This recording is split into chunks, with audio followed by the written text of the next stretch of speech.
Hey there, welcome back to the channel. Today I have a bunch of new stories for you. Let's start right away with the first one. It is titled, "My wife's boss sent me a text with my wife's phone at 1 a.m. She's occupied now. She'll call later." I responded, "No need. You can have her. We're done." 10 minutes later, my wife and her boss were at my door, clearly in distress, begging, "Look, I'm not saying I have a sixth sense or anything, but when your phone buzzes at 10:03 in the morning with that specific angry wasp vibration that screams, your life is about to get complicated. You just know something's gone sideways." I was half asleep, drooling on a pillow that smelled vaguely like old Chinese takeout and broken dreams when my phone lit up like a disco ball at a funeral. The blue light cut through my bedroom darkness with all the subtlety of a freight train crashing through a library. I grabbed the phone with the coordination of a drunk giraffe, squinting at the screen like it might suddenly make sense if I just focused hard enough. The notification said it was from Rachel, my wife. Rachel, the woman who promised to love me through sickness and health, and apparently also through really terrible life choices. But here's the kicker that made my stomach drop faster than a lead balloon. The actual Cinder name displayed was G. Price Work. Her boss, Dr. Gavin Price, the kind of guy who probably practiced his sympathetic doctor face in the mirror every morning while flossing with organic gluten-free dental tape. The message itself was short, sweet, and about as comforting as a cactus hug. "She's occupied now. She'll call later." I stared at those words. Then I stared some more. I read them backwards, forwards in Pig Latin, trying to find some alternate interpretation where occupied meant something innocent like busy saving lives or stuck in a really long staff meeting about proper hand-washing techniques. But my brain, that traitorous bastard, kept circling back to the only conclusion that made sense at 1:03 in the freaking morning. My wife was with her boss and he felt comfortable enough using her phone to text me like I was some annoying telemarketer he could brush off with a canned response. The rage hit me like a tidal wave made of pure crystallized what the actual hell. But I'm a locksmith by trade, former cop by history, and a dramatic son of a gun by nature. So I channeled all that fury into crafting the perfect response. My thumbs flew across the keyboard with the precision of a surgeon and the pettiness of a reality TV villain. I typed, "No need. You can have her. We're done." Then I added a period at the end because nothing says, "I'm dead serious and you just nuke your own life" quite like proper punctuation. Grammar is the ultimate power move when you're ending a marriage via text at 1 o'clock in the morning. I hit send with the same satisfaction I imagine people feel when they drop the mic after a killer speech. Then I set my phone face down on the nightstand, rolled over, and tried to convince myself I could actually fall back asleep after essentially detonating a nuclear bomb in the middle of my marriage. Spoiler alert, I could not. My brain was doing the mental equivalent of running laps while screaming and occasionally stopping to replay every moment of the last few months, looking for signs I'd missed, red flags I'd ignored, and excuses I'd swallowed like bad medicine. 10 minutes passed. 10 minutes that felt like 10 years, during which I alternated between righteous indignation and the kind of soul-crushing sadness that makes you want to ugly cry into your pillow while eating ice cream straight from the container. I was right in the middle of composing a mental list titled "Things I Should Have Noticed, You Idiot." When I heard it, the frantic pounding on my front door that sounded like someone was trying to beat their way through solid wood using nothing but pure panic and poor decision-making skills. Then came the voices. Oh, the voices. Rachel's voice pitched high with that particular frequency of distress that women use when they realize they've been caught red-handed and need to engage emergency damage control protocols. And underneath hers, a deeper male voice that had to belong to Dr. Gavin. I text other men's wives from their phones, Price himself. They were both talking over each other, a cacophony of pleading and explaining, and what sounded suspiciously like the verbal equivalent of throwing spaghetti at a wall to see what sticks. I hauled myself out of bed with all the enthusiasm of a man walking to his own execution, threw on the same jeans I discarded on the floor 6 hours earlier, and shuffled to the front door like a zombie who'd just been denied his morning coffee. Through the peephole, I got my first good look at the disaster unfolding on my doorstep. And let me tell you, it was better than any reality TV show I'd ever watched. Rachel was still in her scrubs, those blue hospital pajamas that apparently double as I'm having an affair camouflage, and her mascara was running down her face in thick black rivers that made her look like a raccoon who'd just been through a particularly emotional therapy session. Her hair was a mess. That specific kind of mess that happens when you've been horizontal for reasons that have nothing to do with sleeping. And she was clutching her phone like it was a life preserver and she was drowning in an ocean of her own stupid choices. Next to her stood Dr. Gavin Price himself. And oh boy, he was exactly what I'd pictured, blurry-eyed, wearing one of those white coats that doctors use to broadcast their authority and superiority to us mere mortals who can't tell a spleen from a pancreas. He had that look on his face, The one that screams, "I make important life or death decisions every day, and also terrible personal decisions after hours." His hair was rumpled, his clothes were wrinkled, and he had the general appearance of a man who just realized he'd walked face first into a trap of his own making. They both looked frantic, like actors who'd forgotten their lines mid-peep performance and were desperately improvising their way through the worst play ever written. Rachel was saying something about "it's not what you think and please just let me explain," while Gavin was attempting to back her up with phrases like medical emergency and complete misunderstanding that landed with all the credibility of a $3 bill. I reached for the deadbolt with deliberate slowness, drawing out the moment like a conductor preparing for the dramatic finale of a symphony click. I turned it exactly half an inch. Not enough to open, just enough to let them hear it. Then, because I'm nothing if not committed to the bid, I did the whole chain lock flourish with the kind of theatrical flair that would make a Broadway actor proud. The metal chain slid into place with a satisfying clink that said, "Oh, you're not getting in here, and I'm going to enjoy every second of making you squirm." I let them beg through that chain. I stood there in my rumpled jeans and t-shirt that said, "I lock it like it's hot." A gift from Frank that I thought was hilarious right up until this moment. Listening to them spew excuses and explanations through the 4-inch gap that might as well have been the Grand Canyon. Rachel was crying. Real tears, not the manipulative kind, which somehow made it worse. Gavin was doing his best impression of a reasonable human being, which was about as convincing as a snake trying to sell you life insurance. I narrated the whole scene in my head with enough sarcasm to power a small city. Because if I didn't laugh at the absurdity of my wife and her boss showing up at my door at 1:15 in the morning looking like they'd just fled the scene of a crime, I was definitely going to cry. And I'd be damned if I was going to give them the satisfaction of seeing me break down. So I stood there, arms crossed, watching them perform their desperate duet of denial through my chain-locked door, and I thought, this is it. This is rock bottom. A locksmith who can't even keep his own marriage locked down. Getting a front row seat to the worst show on earth. Performed by the two people who were supposed to be on his side. Irony, I decided, really is a locksmith's middle name. Morning arrived with all the grace and subtlety of a hangover wearing steel-toed boots, kicking me directly in the cerebral cortex. I woke up on my couch because apparently I'd passed out there after the midnight doorstep drama festival with a sick in my neck that felt like someone had replaced my spine with a rusty pipe and the kind of headache that makes you question every life choice that led to this exact moment. The living room looked like a crime scene if the crime was man gives up on life. Empty beer bottles lined the coffee table like sad little soldiers. The TV was frozen on some infomercial for a vegetable chopper that promised to change my life. And my phone was blowing up with notifications that I absolutely did not want to read. But the universe wasn't done kicking me while I was down because at precisely 7:47 a.m. my mother called. Of course, she did. Mothers have this supernatural ability to sense when their children's lives are imploding from up to 300 meters away. And mine had the tracking skills of a bloodhound crossed with an NSA surveillance satellite. I let it ring twice before accepting that ignoring Linda Martinez was about as effective as trying to stop a tsunami with a pool noodle. Michael Anthony Martinez, she started using my full government name like I was 12 years old and had just been caught stealing cookies before dinner. I need you to tell me why Rachel's car has been parked outside the hospital staff housing for the last 3 nights.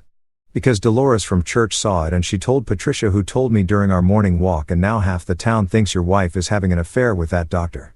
I pressed the heel of my hand against my forehead and contemplated whether it was too early to start drinking again.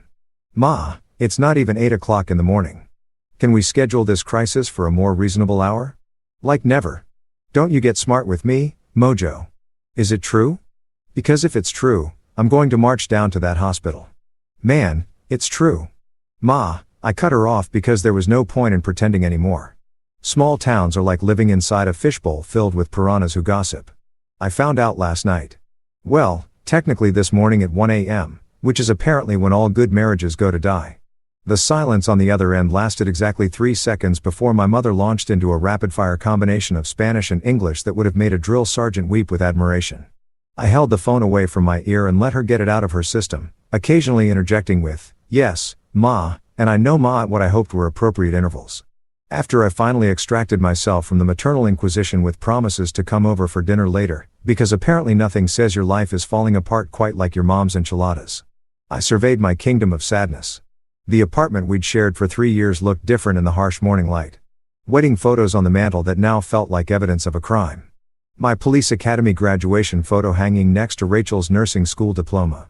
Both of us looking so damn young and optimistic, it made me want to punch something. A ring of faded coffee cup stains on the side table that mapped out every morning we'd sat together, scrolling through our phones and pretending we were still connected. The rain started around 9 o'clock because of course it did. This was turning into a full-blown country song, and I half expected my dog to die, and my truck to break down, except I didn't have a dog, and my truck was running fine, which somehow made everything worse. Rachel showed up at 10:23 a.m. I know the exact time because I was staring at the clock, willing the day to end when I heard her key in the lock. She still had a key. I'd need to change those locks. Professional hazard of being a locksmith is knowing exactly how vulnerable your own security is. She walked in looking like she'd been through a war zone, still wearing those damn scrubs. And I wondered if that was intentional, like wearing a uniform would somehow legitimize whatever explanation she was about to serve up. "Mike, please just listen to me," she started, and I held up one hand like a traffic cop at the world's most depressing intersection. "Let me guess," I said, leaning back against the kitchen counter with my arms crossed. "It was an emergency.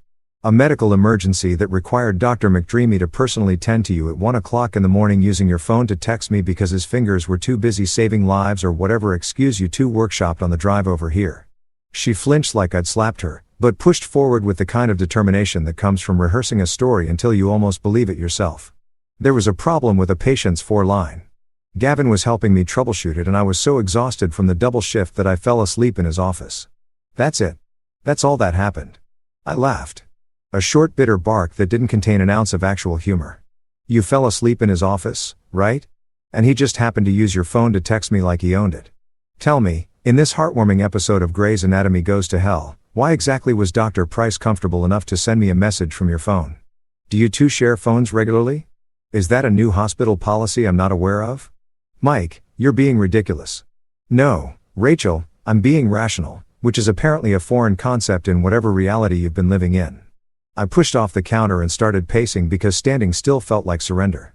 "You want to know what's ridiculous?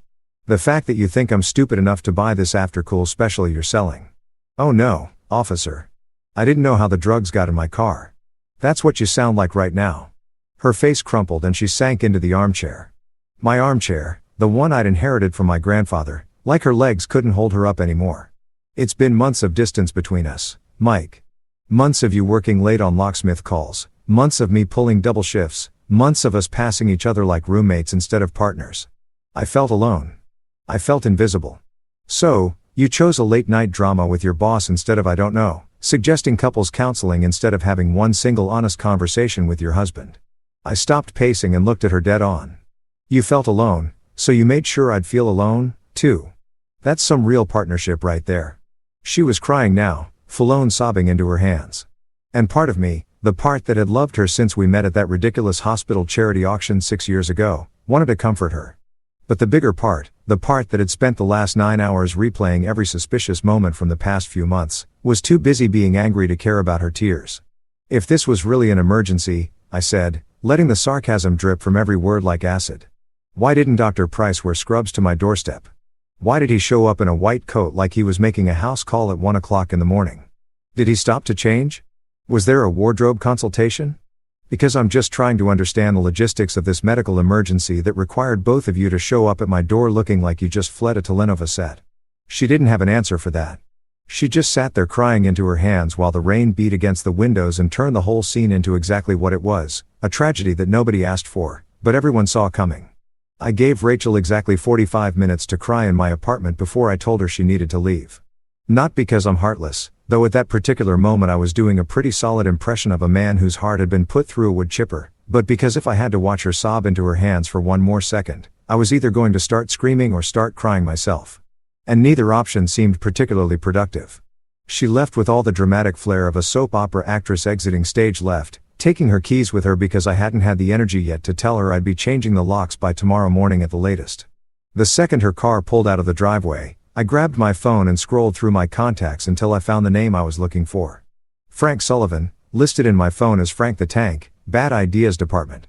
Frank was my old partner back when I was still wearing a badge and pretending I had my life together before I'd hung up my gun and decided that picking locks was somehow less stressful than picking up the pieces of other people's disasters. Turns out I was wrong about that, but that's a different therapy session. Frank had left the force about 2 years before I did, deciding that working for the city paid in good intentions and benefits, whereas running his own private investigation firm paid in actual money and came with the added bonus of choosing which idiots to work for. He'd set up shop in a small office above a Chinese restaurant downtown, and the whole place perpetually smelled like sweet and sour pork in disappointment. It was perfect for him. I hit the call button and listened to it ring twice before Frank's voice came through. Girly and suspicious, like a bouncer interrogating someone with a fake ID. "This better be important, Martinez. I'm elbow deep in a cheating spouse case and the photos I'm looking at are making me lose my faith in humanity. Frank, my wife's sleeping with her boss. I found out via text message at 1 o'clock in the morning and I need someone to either talk me down from a ledge or help me dig up enough dirt to bury him. Your choice." I delivered this information with the emotional inflection of someone reading a grocery list because at this point I'd moved past hysterical and landed firmly in the neighborhood of numb. There was a pause on the other end. The kind of pause that meant Frank was processing this information and calculating exactly how deep into the mess he was about to get. Jesus Christ. Mike. Rachel. You're Rachel. The nurse who makes those little jokes about proper hand hygiene and bakes cookies for hospital fundraisers. That's the one. Turns out she's been doing a lot more than baking cookies, if you catch my drift. I sank back onto the couch and stared at the ceiling, counting the cracks in the plaster like they might spell out some kind of answer. The guy's name is Dr. Gavin Price. He's her boss at County General, drives a BMW that probably costs more than my entire year's salary, and has the kind of face that makes you want to punch it on principle. Hold that thought. I'm coming over. Don't do anything stupid in the next 20 minutes. Frank hung up before I could argue, which was probably for the best because I absolutely would have argued that everything I was thinking about doing qualified as stupid and I was going to do it anyway. True to his word, Frank showed up 19 minutes later looking exactly like Frank always looked, built like a bouncer who'd eaten a smaller bouncer for breakfast, wearing jeans and a flannel shirt that had seen better decades, and carrying 2 enormous cups of coffee that smelled like they could resurrect the dead. He handed me one without a word and settled into the armchair that Rachel had vacated, his weight making the old furniture creak in protest. "Talk," he commanded, sipping his coffee like it was a life support system, and he'd die without it. Frank drank coffee the way other people breathed, constantly, compulsively, and with the kind of dedication usually reserved for religious zealots or people training for ultramarathons. So, I talked. I told him everything, starting with the 103 a.m. text and ending with Rachel's pathetic explanation about falling asleep in Gavin's office after a stressful situation. I told him about the look on Gavin's face when he showed up at my door, about my mother's phone call and the fact that apparently half the town had been watching my marriage disintegrate in real time while I'd been blissfully ignorant. I told him about the coffee cup rings on my table and the wedding photos that now felt like crime scene evidence. Frank listened without interrupting, which was one of his best qualities. He just sat there drinking his coffee and occasionally nodding, letting me purge all the poison that had been building up in my system since the early morning hours. When I finally ran out of words, he set down his coffee cup and leaned forward with his elbows on his knees, fixing me with the kind of look that had probably made suspects confess to crimes they didn't commit back when he was still wearing a badge. Here's the thing about liars, Mike. They think they're smarter than everyone else. They think they can spin a story and cover their tracks and nobody will ever know the truth. But liars always make mistakes because they're too busy remembering the lies to remember the details. He picked up his coffee again and took a long drink. You want my professional opinion? This wasn't a one-time thing. This wasn't some moment of weakness or a bad decision made in the heat of the moment. This has been going on for a while and they've been careful about it, which means there's a pattern. And patterns leave evidence. What kind of evidence? I asked, leaning forward, because suddenly this felt less like wallowing in self-pity and more like actually doing something productive with my rage. Paper trail, bank records, phone logs, credit card statements. People lie, Mike. People lie all the damn time. But phones don't lie. Money doesn't lie. Digital footprints don't lie. Frank was getting animated now, shifting into his investigator mode like a superhero putting on a cape. You want to know the truth? I mean, the real actual documented truth that holds up in divorce court and makes your lawyer smile, then we need to look. Not shotgun revenge, not yet. Just good old-fashioned fact-finding, detective work, the boring, methodical kind that actually gets results. I felt something shift in my chest. Some combination of relief and purpose that made me sit up straighter. I want to look. I want to know everything. Every text, every call, every time they met up and thought they were being clever. I want the whole damn story. That's what I like to hear. Frank grinned. And it was the kind of grin that meant someone was about to have a very bad day. Now tell me everything you know about this Dr. Price character. Where he works, where he lives, what kind of car he drives, if he's got a history. I'll start running background checks, see what skeletons are hiding in his closet. Guys like this, doctors with god complexes who think they can screw around with their subordinates.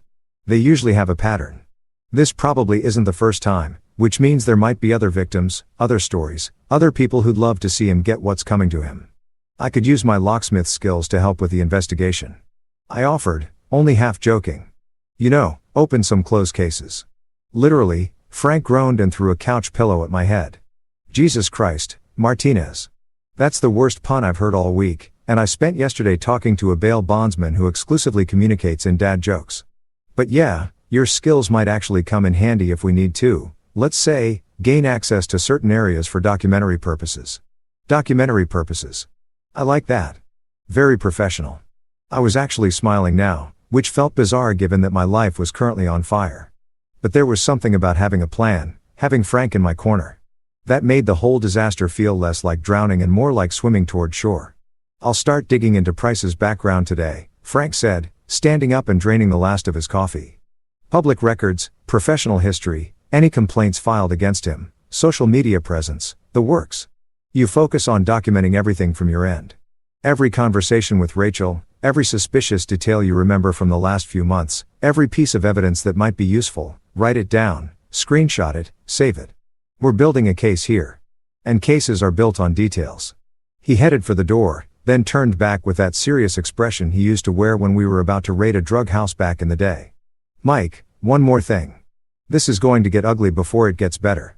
You need to be prepared for that. When you start digging into people's secrets, you don't always like what you find. You ready for that? I thought about Rachel crying in my armchair. I thought about Gavin's smug face at my doorstep. I thought about the 103 a.m. text and the 9 hours of hell that had followed. Yeah, I said, I'm ready. 3 days after Frank started his investigation, I got a text from a number I didn't recognize. It came through at 2:47 p.m. on a Thursday while I was in the middle of rekeying the locks at a real estate office, sweating through my work shirt, and contemplating whether I should just change my own damn locks already or continue living in this weird limbo where my cheating wife technically still had access to my apartment. The text was short and cryptic in that way that immediately makes you think either someone's trying to sell you car insurance or your life is about to get more complicated.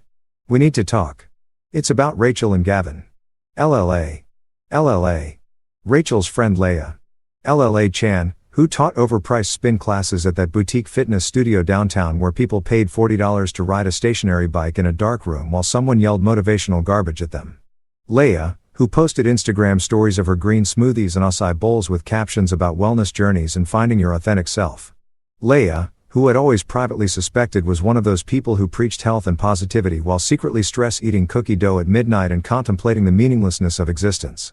I stared at the text for a solid 30 seconds, my fingers covered in graphite and lock lubricant, trying to decide if this was a trap or an opportunity. On one hand, Leah was Rachel's friend, which meant she was potentially enemy territory. On the other hand, she was reaching out to me about Rachel and Gavin, which meant either she had information or she was about to deliver some kind of intervention that would make me want to throw myself into traffic. I texted back, coffee bean on Main. 6 p.m. Come alone and don't tell Rachel because apparently I was living in a spy movie now and everything had to be dramatic and clandestine. She responded immediately, already planning on it. See you there. The Coffee Bean was one of those aggressively hipster establishments where the baristas had ironic mustaches and the menu featured things like deconstructed lattes and artisanal cold brew infused with the tears of free-range coffee plants or whatever pretentious nonsense they were calling regular coffee these days. I showed up 10 minutes early because old cop habits die hard. Ordered something called an Americano that cost $7 and tasted like regret and claimed a corner booth where I could see the door. Leah walked in at exactly 6 o'clock and I had to hand it to her. She looked exactly like someone who was about to either save my life or ruin it further. She was wearing yoga pants and an oversized hoodie that said, Namaste in bed, carrying one of those enormous water bottles that fitness people use to prove they're hydrated and therefore superior to the rest of us mortals. Her hair was pulled back in a ponytail so tight it probably gave her a headache and she had that look on her face. The one that said she was nervous, guilty, and determined all at once. She spotted me, took a breath like she was preparing for battle, and made her way over with the kind of walk that suggested she'd rather be literally anywhere else. She slid into the booth across from me without ordering anything, which I respected because it meant she wanted to get straight to business. Thanks for meeting me, she started. And her voice had that shaky quality that people get when they're about to confess something they really don't want to confess. I've been going back and forth on whether to reach out for the last 3 days, and I couldn't keep this to myself anymore. It's eating me alive. Well, that makes 2 of us, I said, wrapping my hands around my overpriced coffee. So, what's this about? And please don't tell me you're here to defend Rachel or explain how I misunderstood the situation, because I've already had my fill of gaslighting this week and it's only Thursday. Yila shook her head so hard her ponytail whipped back and forth like a pendulum of denial. No. God, no. I'm not here to defend anyone. I'm here because she stopped, pulled out her phone, and set it on the table between us like it was a live grenade. I'm here because I have proof. Proof that this is so much worse than you think. And I need you to know that I didn't realize what was happening until it was too late. And I feel like absolute garbage about it. My heart rate kicked up a notch. That old familiar feeling from my cop days when a witness was about to crack and give you the key to the whole case. What kind of proof? She unlocked her phone with trembling fingers and pulled up her screenshots folder. There's a group chat. It's called the On-Call Club. It's Jesus Mike. It's disgusting. It's a bunch of doctors and nurses, mostly men, and they use it to brag about their conquests, like it's some kind of game, like the people they're sleeping with are just points on a scoreboard. She turned the phone toward me, and I felt my stomach drop as I scrolled through the screenshots. The chat was exactly what she described, crude, mean, filled with the kind of locker room talk that made you lose faith in humanity. There were names, dates, inside jokes that made my skin crawl. Emoji reactions that ranged from fire symbols to eggplants to thumbs ups. Like these people were congratulating each other on ruining marriages and betraying trust. And there, right in the middle of it all, was Gavin Price's name. Not just participating, leading. He was the ringleader of this disgusting little club, posting updates like he was some kind of conquest coordinator. Late shift scored me another point. Martinez's wife is easier than I thought. Husband's a locksmith.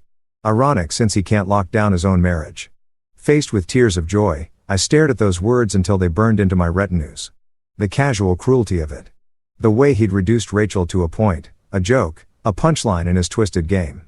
The way he'd thrown in that dig about me, about my profession, like it was all just hilarious entertainment for him and his band of medical professionals who'd apparently skipped the do no harm part of their training. There's more, Leia said quietly. And she scrolled down to show me additional messages. Rachel's name appeared multiple times. Details about their encounters that made me want to throw my $7 coffee against the wall.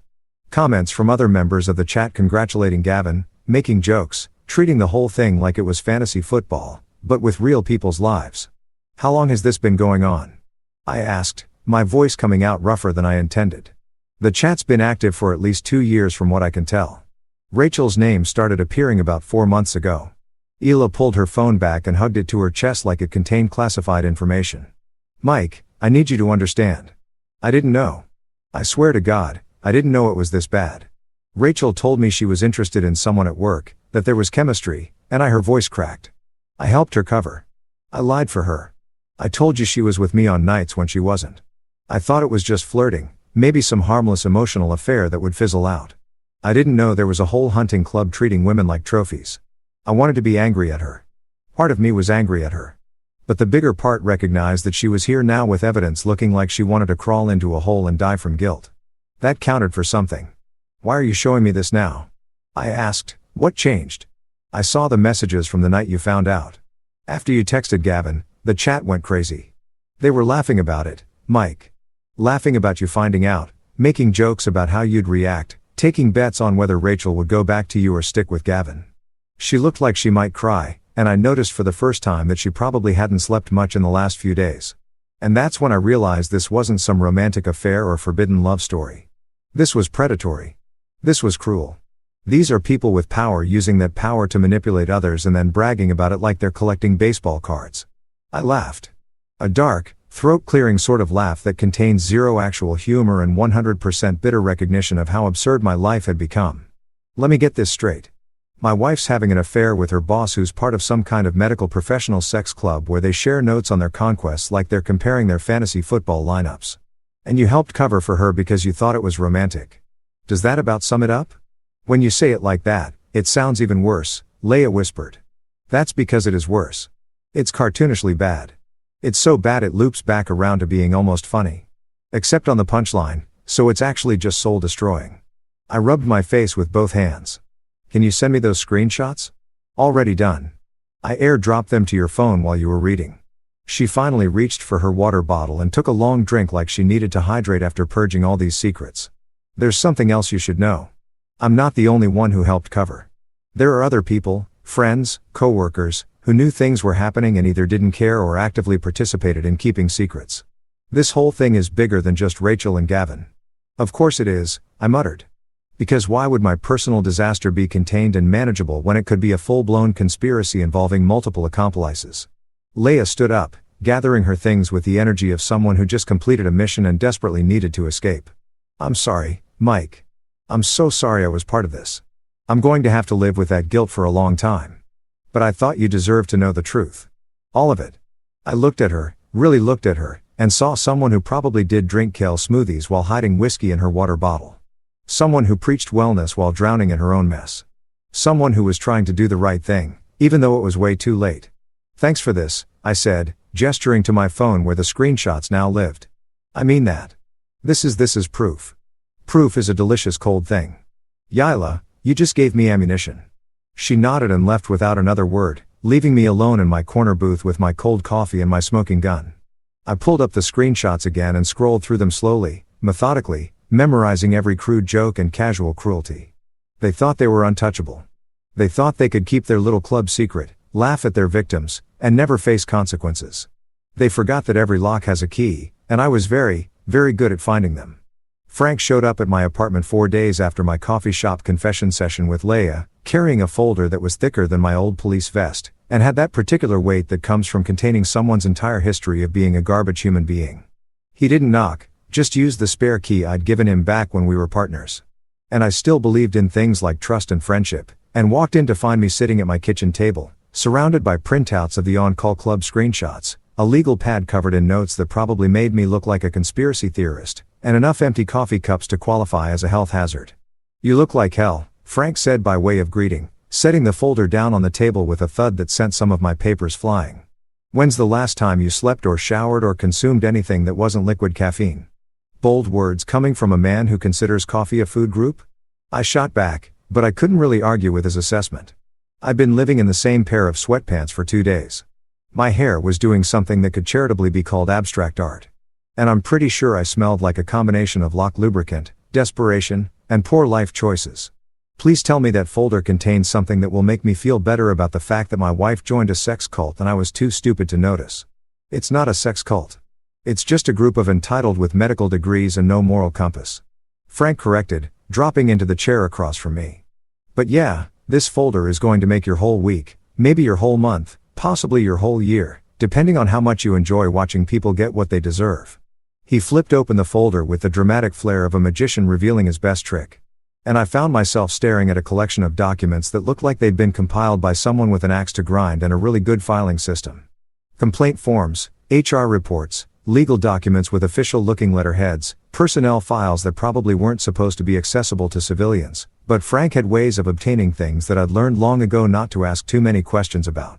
Meet Dr. Gavin Price's greatest hits collection, Frank announced, tapping the top document with one finger. Turns out your wife's boyfriend has a history longer than a CVS receipt and about as pleasant to look at. I'm talking complaints going back 7 years, 3 different hospitals, and a pattern of behavior that would make a behavioral psychologist salivate with how textbook it is. I pulled the first document closer, squinting at the dense legal language that seemed specifically designed to obscure the actual content while still technically documenting it. It was a complaint filed by a nurse named Jennifer Kaufman back in 2018 detailing how Drive Price had made repeated inappropriate comments about her appearance, suggested they discuss her career advancement opportunities over drinks, and then became hostile and vindictive when she declined his advances. The complaint had been filed with HR at his previous hospital, investigated for approximately 30 seconds, and then quietly filed away with a note that said, "Matter resolved through mediation." Matter resolved through mediation. I read aloud, letting the sarcasm drip from every syllable. That's corporate speak for we paid her to go away and hope nobody would notice. Right. Bingo. Frank pulled out another document. This one from a different hospital in 2019. This is Jessica Torres. Similar story. Dr. Price pursued her aggressively. She initially reciprocated because she was young and flattered that a senior physician was paying attention to her. And then when she tried to end things, he made her work life a living hell, switched her to the worst shifts, gave her poor performance reviews, made comments in front of other staff about her being emotionally unstable. She filed a complaint, and surprise, surprise, it was resolved through a confidential settlement that included an NDA. He kept pulling documents out of that folder like a depressing magic trick that just kept going. Sarah Chun in 2020, Amanda Rodriguez in 2021, Melissa Grant in 2022. Each story followed the same basic pattern with slight variations. Dr. Gavin Price identified a target, usually someone younger or in a subordinate position, pursued them with a combination of charm and professional intimidation, got what he wanted, and then either discarded them or made their lives miserable when they tried to assert boundaries. And every single time, the hospital administration had responded with what could generously be called aggressive apathy and more accurately be called active cover-up. How many are there? I asked, feeling something cold and angry settling in my chest like a block of ice that had decided to take up permanent residence that I could find with a week of digging. 8 documented complaints across 3 different hospitals. But here's the thing, Mike. Those are just the ones who actually filed formal complaints. You know how many people experience harassment or assault and never report it? The numbers are depressing as hell. For every complaint in this folder, there's probably 3 or 4 other people who stayed quiet because they were scared of retaliation or didn't think anyone would believe them or just wanted to move on with their lives. Frank pulled out another section of documents. These ones looking more recent and official. And this is the really interesting part. County General where he works now, where Rachel works. They knew. They freaking knew about his history when they hired him 2 years ago. They did a background check. They saw the complaints and they hired him anyway because he's a good doctor with an impressive resume. And apparently being a predator is just a minor personality flaw that can be overlooked if you're good at your job. I stared at the pile of evidence, feeling that cold anger crystallize into something sharp and focused. So, what you're telling me is that this guy has been doing this for years. Multiple women have tried to hold him accountable and the system just keeps protecting him because hospitals are more interested in covering their asses than actually dealing with the problem. That's exactly what I'm telling you. Frank confirmed, this guy knows how to work the system. He knows which lines to not quite cross. He knows how to make settlements happen quietly. He knows how to position himself as the victim when complaints get filed. He's got it down to a science. The man's basically a professional predator with a medical degree and a really good lawyer. Well, isn't that just fantastic? I muttered, running my hands through my hair and probably making it stick up in even more ridiculous directions. My wife didn't just cheat on me with some random guy. She cheated on me with a serial predator who has an entire system in place for getting away with it. I'm not sure if that makes it better or worse. It makes it ammunition, Frank said, leaning forward with that intense look he got when he was really into a case. Look, Mike, I know this is personal for you. I know you're hurt and angry and probably fantasizing about various creative ways to make this guy suffer, but here's what we're going to do. We're going to be smart about this. We're going to collect all the proof. We're going to find these women, and we're going to give them choices. What kind of choices? I asked, though I was already starting to see where Frank was going with this. The choice to come forward together. The choice to break their NDAs because NDAs don't hold up when there's a pattern of criminal behavior or when public safety is at risk. The choice to stop being isolated victims and start being a coordinated force that actually has the power to hold this bastard accountable. Frank was getting animated now, gesturing with his hands like he was conducting an invisible orchestra of justice. 1 complaint gets buried. 2 complaints get settled quietly. 8 complaints from 8 different women all coming forward at the same time. That's a pattern. That's a story. That's the kind of thing that doesn't go away with a quiet settlement and a confidential agreement. I felt something like hope stirring in my chest, mixing with the anger and the hurt and creating some kind of volatile emotional cocktail that probably wasn't healthy, but definitely felt productive. So, we reach out to these women. We show them they're not alone. We build a case that's too big to ignore. Exactly. And we document everything, every conversation, every piece of evidence, every connection between these cases. We make this airtight. Frank tapped the folder again. This guy thinks he's untouchable because he's always been untouchable. He thinks he can keep doing this forever because the system has always protected him. But systems are made of people and people can be persuaded to do the right thing when the evidence is overwhelming and the public is watching. I picked up one of the complaint forms reading through the details of how Dr. Price had systematically destroyed Jennifer Kaufman's career after she rejected him. You know what really gets me? I said it's not just that he's a predator. It's that he's smart about it. He documents things in his favor. He builds paper trails that make his victims look unstable or vindictive. He uses his position and authority to gaslight people into thinking they're the problem. This isn't some crime of passion or moment of weakness. This is calculated. This is a man who sees other people as objects to be collected and discarded, which is why we're going to take him down using his own methods, Frank said with a grim smile. He likes documentation. We'll give him documentation. He likes playing the system. We'll use the system against him. He thinks he's always 2 steps ahead. We're going to be 3 steps ahead with better evidence and more witnesses. I made a joke about Gavin's bedside manner. Must be tender as a stapler and twice as sharp. But underneath the sarcasm, the anger was humming like a live wire. This wasn't just about Rachel anymore. Wasn't just about my wounded pride or my broken marriage. This was about every woman whose name was in that folder. Every victim who'd been silenced. Every person who tried to speak up and been crushed by a system that valued reputation over justice. So where do we start? I asked Frank, already mentally preparing myself for what was coming. We start by reaching out, Frank said carefully, respectfully, and with the understanding that some of these women might not want anything to do with this. But we give them the choice. We show them the pattern. We let them know they're not alone. He stood up and gathered the folder. And then, my friend, we watched Dr. Gavin Price's carefully constructed house of cards come tumbling down.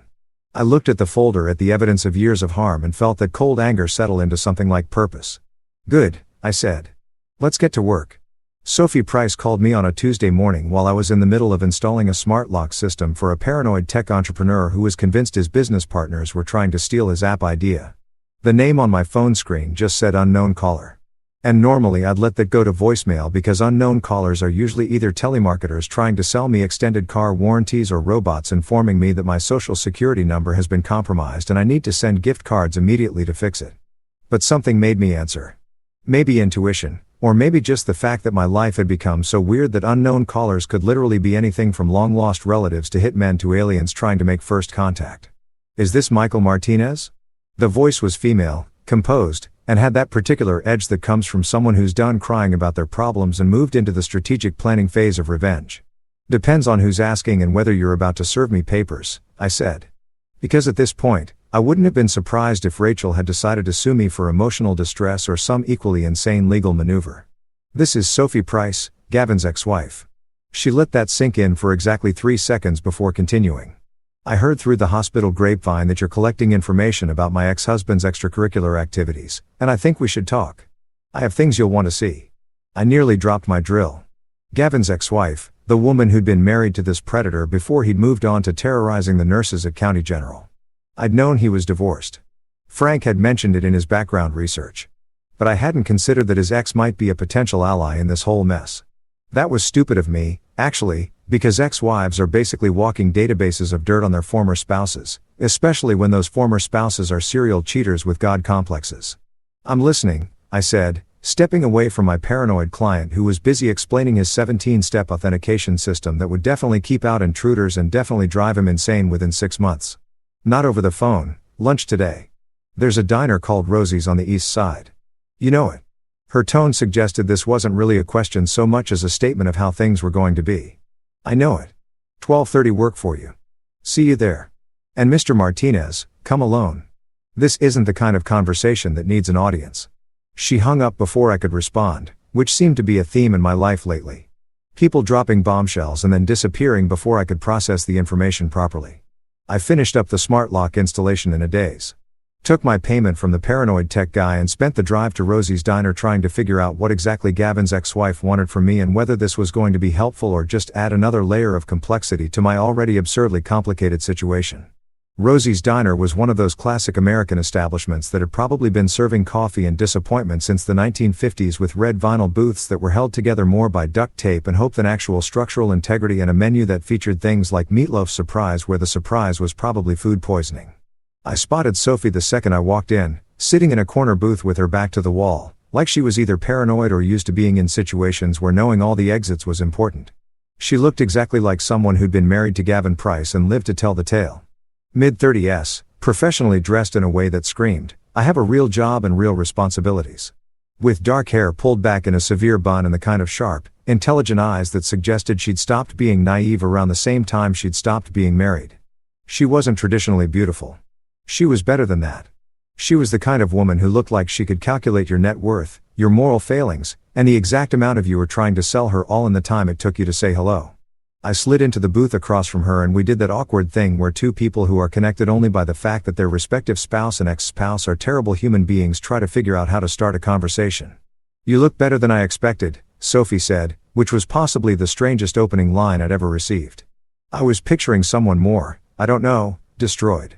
Gavin has a way of destroying people. Give it time. I'm a slow-motion car crash, I replied, flagging down a waitress who looked like she'd been working at Rosie's since the actual 1950s. Coffee, black, strong enough to strip paint. Sophie ordered the same, which immediately elevated her in my estimation because people who drink black coffee are either serious or dead inside. And in this context, both were acceptable. We sat in silence while the waitress shuffled off. And I used the time to study the woman across from me, trying to figure out what her angle was and whether I could trust her or if this was some elaborate setup orchestrated by Gavin to throw me off track. I'm going to cut to the chase, Sophie said once our coffees arrived. And she slid a small flash drive across the scarred Formica table like we were in a spy movie and she was passing state secrets. I kept everything. Photos, audio recordings, text messages, emails, video clips that Gavin saved on his personal computer because he's the kind of narcissist who documents his own crimes. It's all on here. I stared at the flash drive like it might explode. Why? Why keep all this? And why give it to me now? Sophie took a long drink of her coffee and I could see the weight of years of anger and hurt and strategic patience in her expression. I kept it as insurance. When I found out about Gavin's affairs, and yes, plural, your wife is far from the first. I was young enough and stupid enough to think about forgiving him. I believed his excuses about stress and long hours and how these women threw themselves at him. But I wasn't so stupid that I deleted the evidence. I backed everything up, multiple copies in multiple locations. I told myself it was just in case, just for protection, just to have leverage if things got ugly. And things got ugly, I prompted, though I already knew the answer. Things got nuclear, Sophie confirmed with a bitter smile. Gavin doesn't just cheat. He collects. He keeps score. He saves messages and photos and recordings of private moments like they're trophies. He has folders on his computer organized by name and date, ratings of his conquests, notes about which ones were easy and which ones required more work. He's not a man having affairs.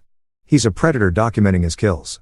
My stomach turned over and I had to set down my coffee cup before I threw it against the wall. Jesus Christ, he's actually keeping records. Like, this is some kind of sick game. It's exactly a sick game to him. And the worst part, he's smart about it. He never keeps anything that could be traced back to him professionally. No hospital emails, no work phones. Everything's on his personal devices, encrypted and password protected. He thinks he's untouchable. Sophie leaned forward and her eyes had that gleam that comes from someone who's been waiting years for the right moment to strike. But I had access to everything when we were married. I copied files before the divorce. I saved passwords. I documented patterns. And I've been sitting on this information for 3 years, waiting for the right time to use it. Why now? I asked. Why not use this during your divorce? Why not go to the police or the medical board or literally anyone with authority? Because I was scared, Sophie admitted, and there was no shame in her voice. Just cold pragmatism. Gavin has money, connections, lawyers who could bury me in legal fees until I was bankrupt. During the divorce, I used the threat of exposing him to get a better settlement, but I never actually followed through because I didn't have the resources to fight him in court and in public opinion. But you, she pointed at me with one finger. You have nothing to lose. Your marriage is already over. He's already destroyed your life. And from what I hear through the grapevine, you're building a case with multiple victims and actual evidence beyond what I have here. I picked up the flash drive, feeling its weight. Such a small thing to contain so much damage. What exactly is on here? Everything, Sophie said simply. Recordings of phone calls where he brags to his friends about his latest conquest. Video clips he secretly recorded during intimate moments. Some of the women knew they were being filmed, some didn't. Text message threads where he discusses strategy for seducing nurses and medical students. Photos he saved as mementos. And most damning of all, a spreadsheet, an actual Excel spreadsheet where he tracked names, dates, ratings, and notes about each woman. He called it his personal achievement log. I call it evidence of systematic predatory behavior. I felt a cold sense of satisfaction wash over me, the kind of feeling you get when all the scattered pieces of a puzzle suddenly click into place and form a picture that finally makes sense. This wasn't just evidence. This was the industry of excuses finally getting an invoice. This was documentation that couldn't be explained away or dismissed as misunderstanding. This was Gavin Price's own meticulous records condemning him. Why are you giving this to me? I asked one more time because I needed to understand her motivation. What do you get out of this? Sophie finished her coffee and stood up preparing to leave. I get to watch him fall. I get to know that I played a part in stopping him from hurting more people. And I get to sleep at night knowing I finally did something instead of just sitting on evidence and protecting myself. She pulled out a $20 bill and dropped it on the table for the coffee. Use it well, Mr. Martinez. Make sure it counts because if you screw this up, he'll know where the information came from, and I'll have to disappear. She walked out of the diner like a queen who'd just abdicated her throne, tired, relieved, and finally free of a burden she'd been carrying too long. I sat there with a flash drive in my hand, feeling its weight, knowing that I was now holding the key to everything. The invoice had finally arrived, and it was time to make Gavin Price pay his bill. The County General Hospital Annual Charity Gala was scheduled for Saturday, October 18th, which gave me exactly 2 weeks to transform from a bitter, angry locksmith into an audiovisual terrorist with a flair for dramatic public humiliation. The gala was one of those black tie affairs where rich people paid $500 a plate to eat rubber chicken and feel good about themselves while the hospital administration paraded around their star physicians like prized livestock at a county fair. And this year's guest of honor, the physician being celebrated for his outstanding contributions to patient care and hospital excellence, was none other than Dr. Gavin Price himself. Because apparently the universe has a twisted sense of humor and decided that the man who'd been systematically destroying lives deserved a trophy and a standing ovation. When Frank told me about the gala, I'd laughed so hard I nearly choked on my coffee. You're kidding me. They're giving him an award. What's it for? Most creative use of power dynamics. Outstanding achievement in the field of being a complete bastard. It's the Healer of the Year award. Frank had said with the kind of straight face that suggested he was also appreciating the irony given annually to a physician who demonstrates exceptional dedication to their patients and exemplary professional conduct. The nomination was apparently submitted by the hospital board before your little situation came to light and they're too far into the planning to back out now without raising questions. And that's when the idea hit me with all the subtlety of a brick through a window. Why not use the gala itself as the stage for Gavin's downfall? Why skulk around filing complaints and hoping the system would eventually work when I could literally hijack his moment of triumph and turn it into a public execution? It was elegant. It was mean. It was the kind of poetic justice that made my locksmith heart sing. Because if there's one thing I understand, it's that the best way to break into something is to use the existing infrastructure against itself. I laid out the plan to Frank over beers at his office, which still smelled like sweet and sour pork and broken marriages, while he listened with the expression of a man who was simultaneously impressed and concerned about my mental stability. So, let me get this straight, he'd said after I'd finished my pitch. You want to hack into the hospital's AV system during the gala, plug in Sophie's flash drive, and broadcast Gavin's greatest hits to a room full of donors, hospital administrators, and local media. You want to turn his awards ceremony into a true crime documentary, not hack. That sounds illegal and complicated. I prefer gain authorized access through my extensive knowledge of security systems and the fact that I personally installed the locks on the AV control room 6 months ago when the hospital upgraded their equipment. I grinned at him with a kind of manic energy that probably should have concerned me, but instead felt liberating. I'm a locksmith, Frank. I know every entrance, every access point, every vulnerable spot in that building because half the staff has called me at one point or another to let them into rooms they've locked themselves out of. I'm not breaking in. I'm just opening doors that are already there. Frank had stared at me for a long moment before breaking into a grin that matched mine. You magnificent, vengeful son of a, this is either the best idea you've ever had or the worst. And I genuinely can't tell which. Why not both? I'd replied, already mentally mapping out the logistics. Over the next 2 weeks, I became intimately familiar with the County General Hospital event space, the AV setup for the gala, and the exact sequence of events planned for the evening. I reached out to Tommy Chan, a guy I knew from my cop days who'd left the force to become an AV technician because he decided he'd rather work with equipment than people, and who owed me a favor from that time I'd helped him get out of a sticky situation involving his ex-girlfriend, a restraining order, and a misunderstanding about who actually owned the PlayStation. Tommy was more than happy to give me a crash course in basic AV system operation, especially when I told him it was for a surprise presentation at a hospital charity event. You're not going to do anything that'll get me in trouble, right? Tommy had asked nervously, showing me how to connect external drives to the projection system. Define trouble? I'd replied, which in retrospect probably wasn't the most reassuring answer. But Tommy had shrugged and showed me the rest of the system anyway because he was a good friend and also because he secretly loved the idea of chaos unfolding in formal settings. Frank handled what he called the legal infrastructure, which meant making sure we had reporters lined up who'd actually show up to the gala and pay attention when things went sideways. He reached out to Maria Gonzalez at the local news station, an investigative journalist who'd been trying to break a story about hospital misconduct for years and was basically salivating at the prospect of a scandal this juicy falling into her lap. He also contacted a few freelance journalists who specialized in medical ethics violations, plus a blogger who ran a popular site about holding powerful institutions accountable. Frank was building an audience, making sure that when the show started, there'd be people there to document it and spread the word. We're not just exposing Gavin, Frank explained over one of our planning sessions. We're creating a moment that can't be ignored or swept under the rug.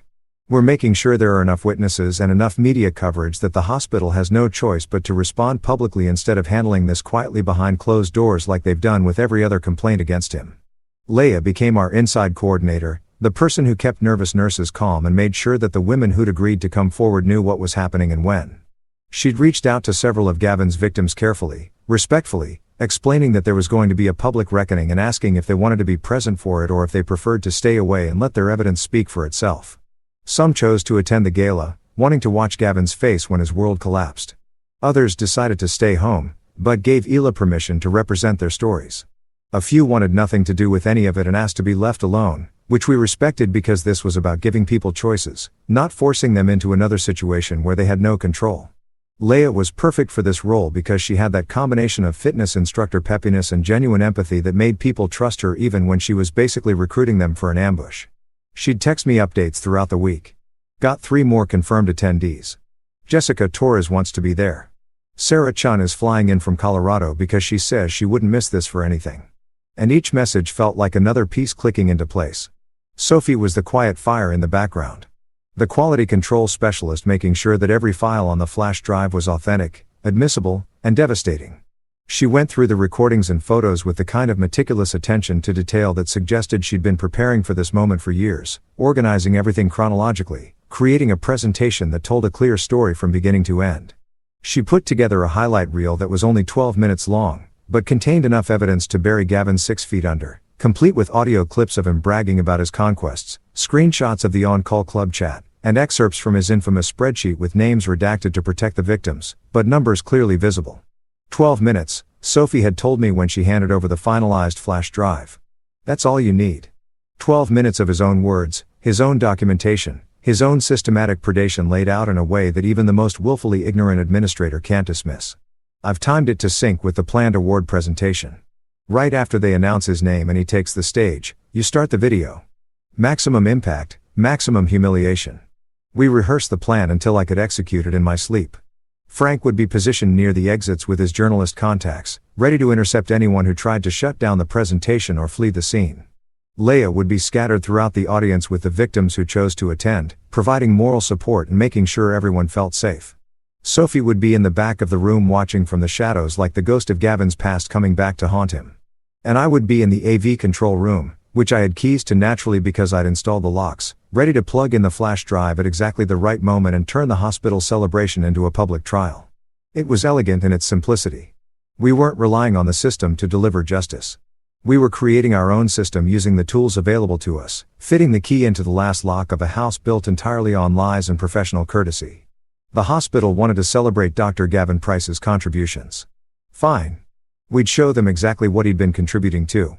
The night before the gala, I sat in my apartment with the flash drive in my hand, thinking about how I'd gone from a locksmith with a failing marriage to a man orchestrating what was essentially a coordinated public execution using PowerPoint and a sound system. It was absurd. It was probably illegal in ways I hadn't fully considered. It was definitely going to blow up my life even more than it was already blown up. But it was also necessary because men like Gavin Price don't stop on their own. They don't develop consciences or suddenly decide to change their behavior. They keep going until someone stops them, until the cost of their actions finally exceeds the benefit, until the locks they've been hiding behind get picked by someone who knows exactly how locks work. I plugged the flash drive into my laptop one more time, watching Sophie's carefully crafted presentation playthrough. 12 minutes of truth, 12 minutes of receipts, 12 minutes of a man condemning himself with his own evidence. If this becomes a soap opera, I expect royalties, I muttered to myself, channeling my nervous energy into sarcasm, because that's what I did best. Tomorrow night, Dr. Gavin Price would walk onto that stage expecting applause and admiration. Instead, he'd get accountability, served cold in public. I couldn't wait. The morning of the gala arrived with the kind of ominous gray sky that suggested even the weather knew something dramatic was about to go down and wanted to set the appropriate mood. I woke up at 6 a.m. without an alarm. Which is what happens when your brain decides that sleep is for people who aren't about to commit social terrorism against their wife's boyfriend in front of 200 of the county's most influential citizens. I lay in bed staring at the ceiling for approximately 45 seconds before giving up on the pretense of rest and hauling myself into the shower, where I stood under scalding water and mentally rehearsed the evening's plan for the 11,000th time. The flash drive was sitting on my kitchen counter next to my coffee maker, plugged into my laptop for one final review. I'd watched Sophie's presentation so many times I could probably recite the whole thing from memory, complete with the audio clips of Gavin bragging about his conquests and the screenshots of his disturbing spreadsheet. 12 minutes of carefully curated evidence that would either change everything or blow up spectacularly in my face. And at this point, I was 50-50 on which outcome was more likely. I made coffee strong enough to wake the dead and possibly power a small vehicle and was in the middle of my second cup when my phone rang. Rachel's name lit up the screen and I stared at it like it was a live grenade that had just materialized in my kitchen. She hadn't called since the morning after our doorstep confrontation 2 weeks ago, communicating only through tour text messages about logistics like who was paying which bills and whether I'd forwarded her mail. The fact that she was calling now on this specific morning meant one of two things. Either she'd somehow found out about the plan or her guilty conscience had finally kicked into overdrive. I let it ring 3 times while I debated whether answering would be cathartic or just painful. Then accepted the call because apparently I was a glutton for punishment, and also because part of me, the stupid sentimental part that remembered loving this woman, needed to hear what she had to say. Mike. Her voice came through sounding wrecked, like she'd been crying or hadn't slept, or possibly both. Mike, please don't hang up. I need to talk to you. Well, you've got me on the phone, so talk, I said, keeping my voice flat and emotionless because if I let any actual feeling through, this conversation was going to go sideways fast. Though, I have to say, your timing is interesting. Got something you need to get off your chest on this fine Saturday morning. I ended things with Gavin. She said it quickly, like ripping off a band-aid, and I could hear the desperation underneath the words. 2 days ago, I told him it was over, that I made a mistake, that I want to try to fix things with you. I know I don't deserve another chance, but Mike, we've been together for 6 years. We have history. We had something real. Please, I'm begging you to consider couples counseling. We can work through this. I laughed and it came out harsh and bitter, like broken glass being ground into salt. You ended things 2 days ago. 2 days ago, after 4 months of sneaking around, after lying to my face, after letting your boss text me from your phone at 1 o'clock in the morning like I was some irrelevant obstacle to be dismissed, and now you want counseling. Now you want to work through this, Rachel. The audacity is actually impressive. Like, if they gave out awards for sheer nerve, you'd be taking home a trophy tonight. I know I screwed up. Screwed up. I cut her off, feeling the anger that I'd been carefully controlling start to leak through. Screwed up is forgetting to take out the trash or accidentally dyeing my white shirts pink in the laundry. What you did was make a conscious choice repeatedly for months to betray me with your boss while I was home thinking we were just going through a rough patch. That's not screwing up, Rachel.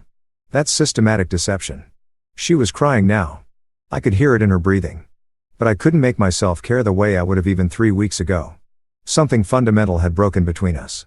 Some foundation stone that you can't just glue back together with tears and promises of counseling. Mike, please. Her voice cracked. I love you. I never stopped loving you. Gavin was. He was a mistake.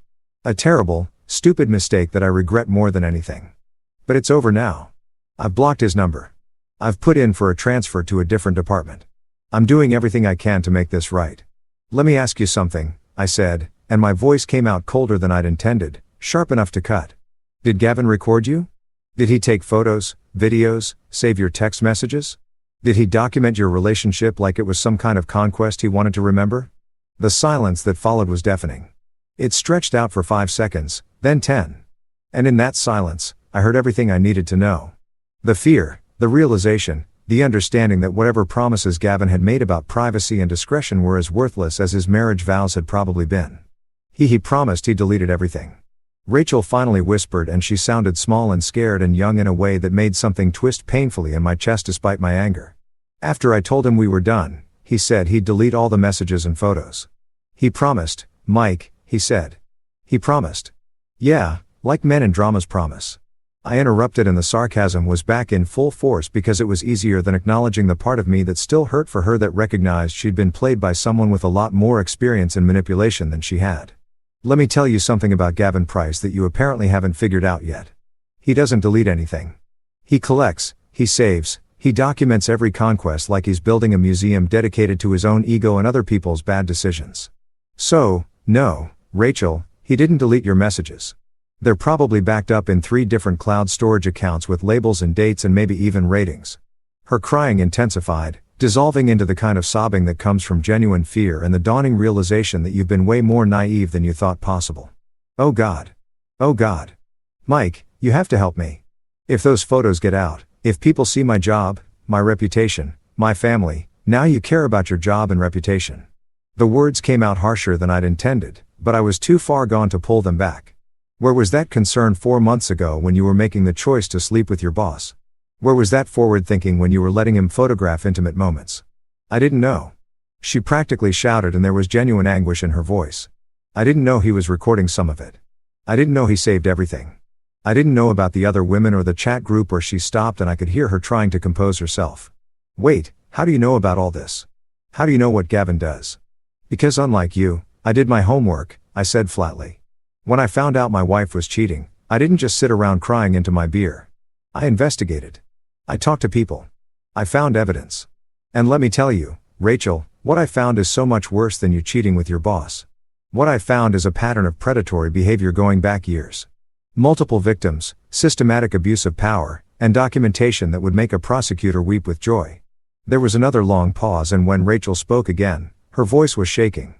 Mike, what are you planning to do? Why are you telling me this? Because tonight is the hospital gala, I said.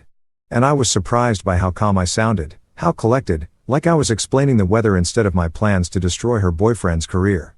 Tonight, Gavin gets his award for being Healer of the Year or whatever title they're giving him. And tonight, everyone at that gala is going to see exactly what kind of healer he really is.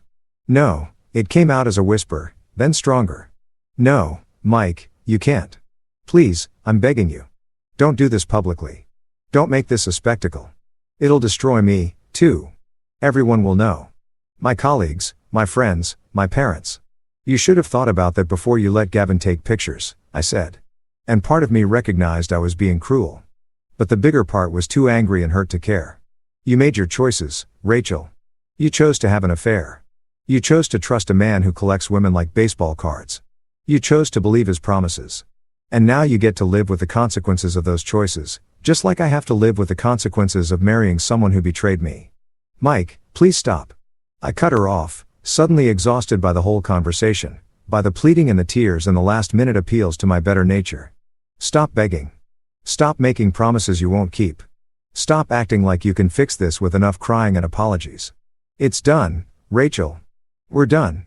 Whatever you thought we had is gone, and you killed it yourself. You can hide if you want to. You can call in sick to the gala, stay home, pretend none of this is happening, but you can't unend what's already been saved. You can't delete files that have already been backed up in multiple locations. The truth is coming out whether you like it or not. And you get to decide whether you face it or run from it. She was sobbing openly now, but I felt nothing except a hollow sort of finality like closing a door on a room you know you'll never enter again. If this becomes a soap opera, I expect royalties, I said. And I meant it half seriously. Half as a defense mechanism against the part of me that was hurting along with her despite everything. I hung up before she could respond, before she could beg more or promise more or say anything else that might make me reconsider.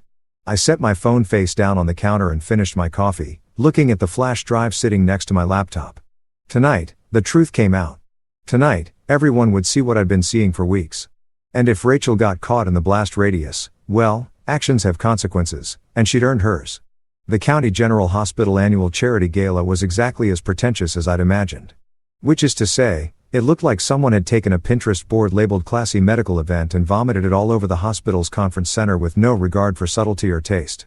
There were ice sculptures shaped like stethoscopes because nothing says we care about healthcare quite like expensive frozen water that'll melt into a puddle by the end of the night. White tablecloths covered every surface. Each table featuring centerpieces of roses and leaves that probably cost more than my monthly rent. And a string quartet was playing softly in the corner like this was a 19th century European ball instead of a fundraiser in a mid-sized American city where half the attendees were just here for the open bar and tax-deductible charitable donations. I'd arrived early, dressed in the only suit I owned, a charcoal gray number I'd worn to my wedding, and then subsequently to about 4 funerals, which felt grimly appropriate given what I was about to do. Frank had secured me a ticket through one of his contacts who worked in hospital administration, a woman named Patricia, who'd been one of Gavin's victims 3 years ago, and was absolutely thrilled to facilitate his public execution. She'd even helped me get access to the AV control room earlier in the day, letting me in with her staff badge while I pretended to be checking the security on the door locks and definitely not installing a backup system that would prevent anyone from shutting down the presentation once it started. The room was filling up fast with exactly the kind of people you'd expect at a $500 plate charity dinner. Wealthy donors in designer gowns and tailored tuxedos. Hospital board members who all looked like they'd stepped out of a catalog for successful people who make important decisions. Local politicians gladdening their way through the crowd like they were campaigning even though nobody was voting on anything tonight. And of course, the medical staff, doctors, and nurses dressed in their formal best, pretending they weren't all secretly hoping the bar would stay open late enough to make the speeches tolerable. I spotted Frank near the east entrance looking uncomfortable in a suit that probably hadn't been worn since his daughter's wedding 2 years ago, standing next to Maria Gonzalez from Channel 7 News and at least 3 other journalists I recognized from Frank's briefings. They were all trying to look casual like they were just here for the chicken and the charitable cause. Definitely not waiting for a scandal to erupt that would give them the story of the year. Leia was scattered throughout the crowd with several women I recognized from Frank's victim folder. Jennifer Kaufman, Jessica Torres, Sarah Chun, who'd flown in from Colorado specifically for this. All of them looking nervous and determined in equal measure, like soldiers waiting for a battle they'd been training for their entire lives. Sophie was in the back of the room, exactly where she'd said she'd be, wearing a black dress that made her look like she was attending a funeral, which was fitting since we were about to bury Gavin's career alive. She caught my eye and gave me the smallest nod, a gesture that said, "It's time and good luck and burn it all down." All in one slight movement. The ceremony started at 7:30 with all the pomp and circumstance of people who take themselves way too seriously. The hospital CEO, a silver-haired man named Richard Beaumont, who had the kind of authoritative voice that made you think he'd never been wrong about anything in his entire life, took the stage, and launched into a speech about County General's commitment to excellence and community service. He thanked the donors, praised the staff, made some jokes that landed with varying degrees of success, and generally did all the things that people do when they're killing time before the main event. Then came the moment I'd been waiting for. Dr. Alvarez, the chief of staff, a stern woman in her 50s who looked like she'd personally performed open-heart surgery on her own sense of humor and removed it entirely, stepped up to the microphone to introduce the evening's honoree. "It is my great privilege," she began reading from note cards like she was announcing the winner of an Oscar, to present this year's Healer of the Year award to a physician who embodies everything we value at County General Hospital. His dedication to his patients is unmatched. His commitment to excellence in medical care is an inspiration to us all. He represents the very best of what it means to be a healer in our modern healthcare system. Please join me in welcoming to the stage Dr. Gavin Price. The applause started polite at first and then building as Gavin made his way to the stage with the kind of confident stride that comes from someone who genuinely believes they deserve every bit of praise they're about to receive. He looked exactly like he always looked in my mental picture of him. Handsome in that generic television doctor way. Impeccably dressed in a tuxedo that probably cost more than my truck. With that smile that I now recognized as the expression of a predator who'd gotten away with everything and expected to keep getting away with it forever. He shook hands with Dr. Alvarez, accepted the crystal trophy that probably also cost more than my truck, and stepped up to the microphone with the crystal award held high like he just won the Super Bowl of being a terrible human being. The applause continued, and I watched from my position near the AV control room as he basked in it, soaking up the admiration like a plant that had been genetically modified to feed exclusively on ego and false praise. "Thank you," he began, his voice smooth and practiced, the voice of someone who'd given speeches before and knew exactly how to work a crowd. "I am truly humbled by this recognition. When I became a doctor, I made a commitment to serve my patients with compassion, integrity, and that's when I hit the trigger." The lights dimmed slightly. I programmed that into the sequence because if you're going to ruin someone's life, you might as well do it with dramatic lighting. And the massive projection screens on either side of the stage flickered to life. Gavin stopped mid-sentence, confused, turning to look at the screens with that expression people get when technology does something unexpected and they're not sure if it's part of the show or a malfunction. The first slide appeared, a screenshot of the on-call club chat group blown up to 15 feet tall and crystal clear in high definition. The group name was visible at the top along with a list of members. 23 names, including Gavin's right at the top with a little crown emoji next to it that designated him as the group administrator. Below that, message after message of crude jokes, conquest comparisons, and the kind of locker room talk that would make a frat boy blush. The room went silent. Not the comfortable silence of people paying attention, but the shocked silence of people trying to process what they're seeing and coming up short on explanations that make sense. Then came the audio. Gavin's voice recorded from one of Sophie's save files playing through the conference center's surround sound system with perfect clarity. Late shift scored me another point. Martinez's wife is easier than I thought. Husband's a locksmith. Ironic since he can't lock down his own marriage. Followed by laughter, is laughter the sound of someone who thought this was hilarious instead of sociopathic.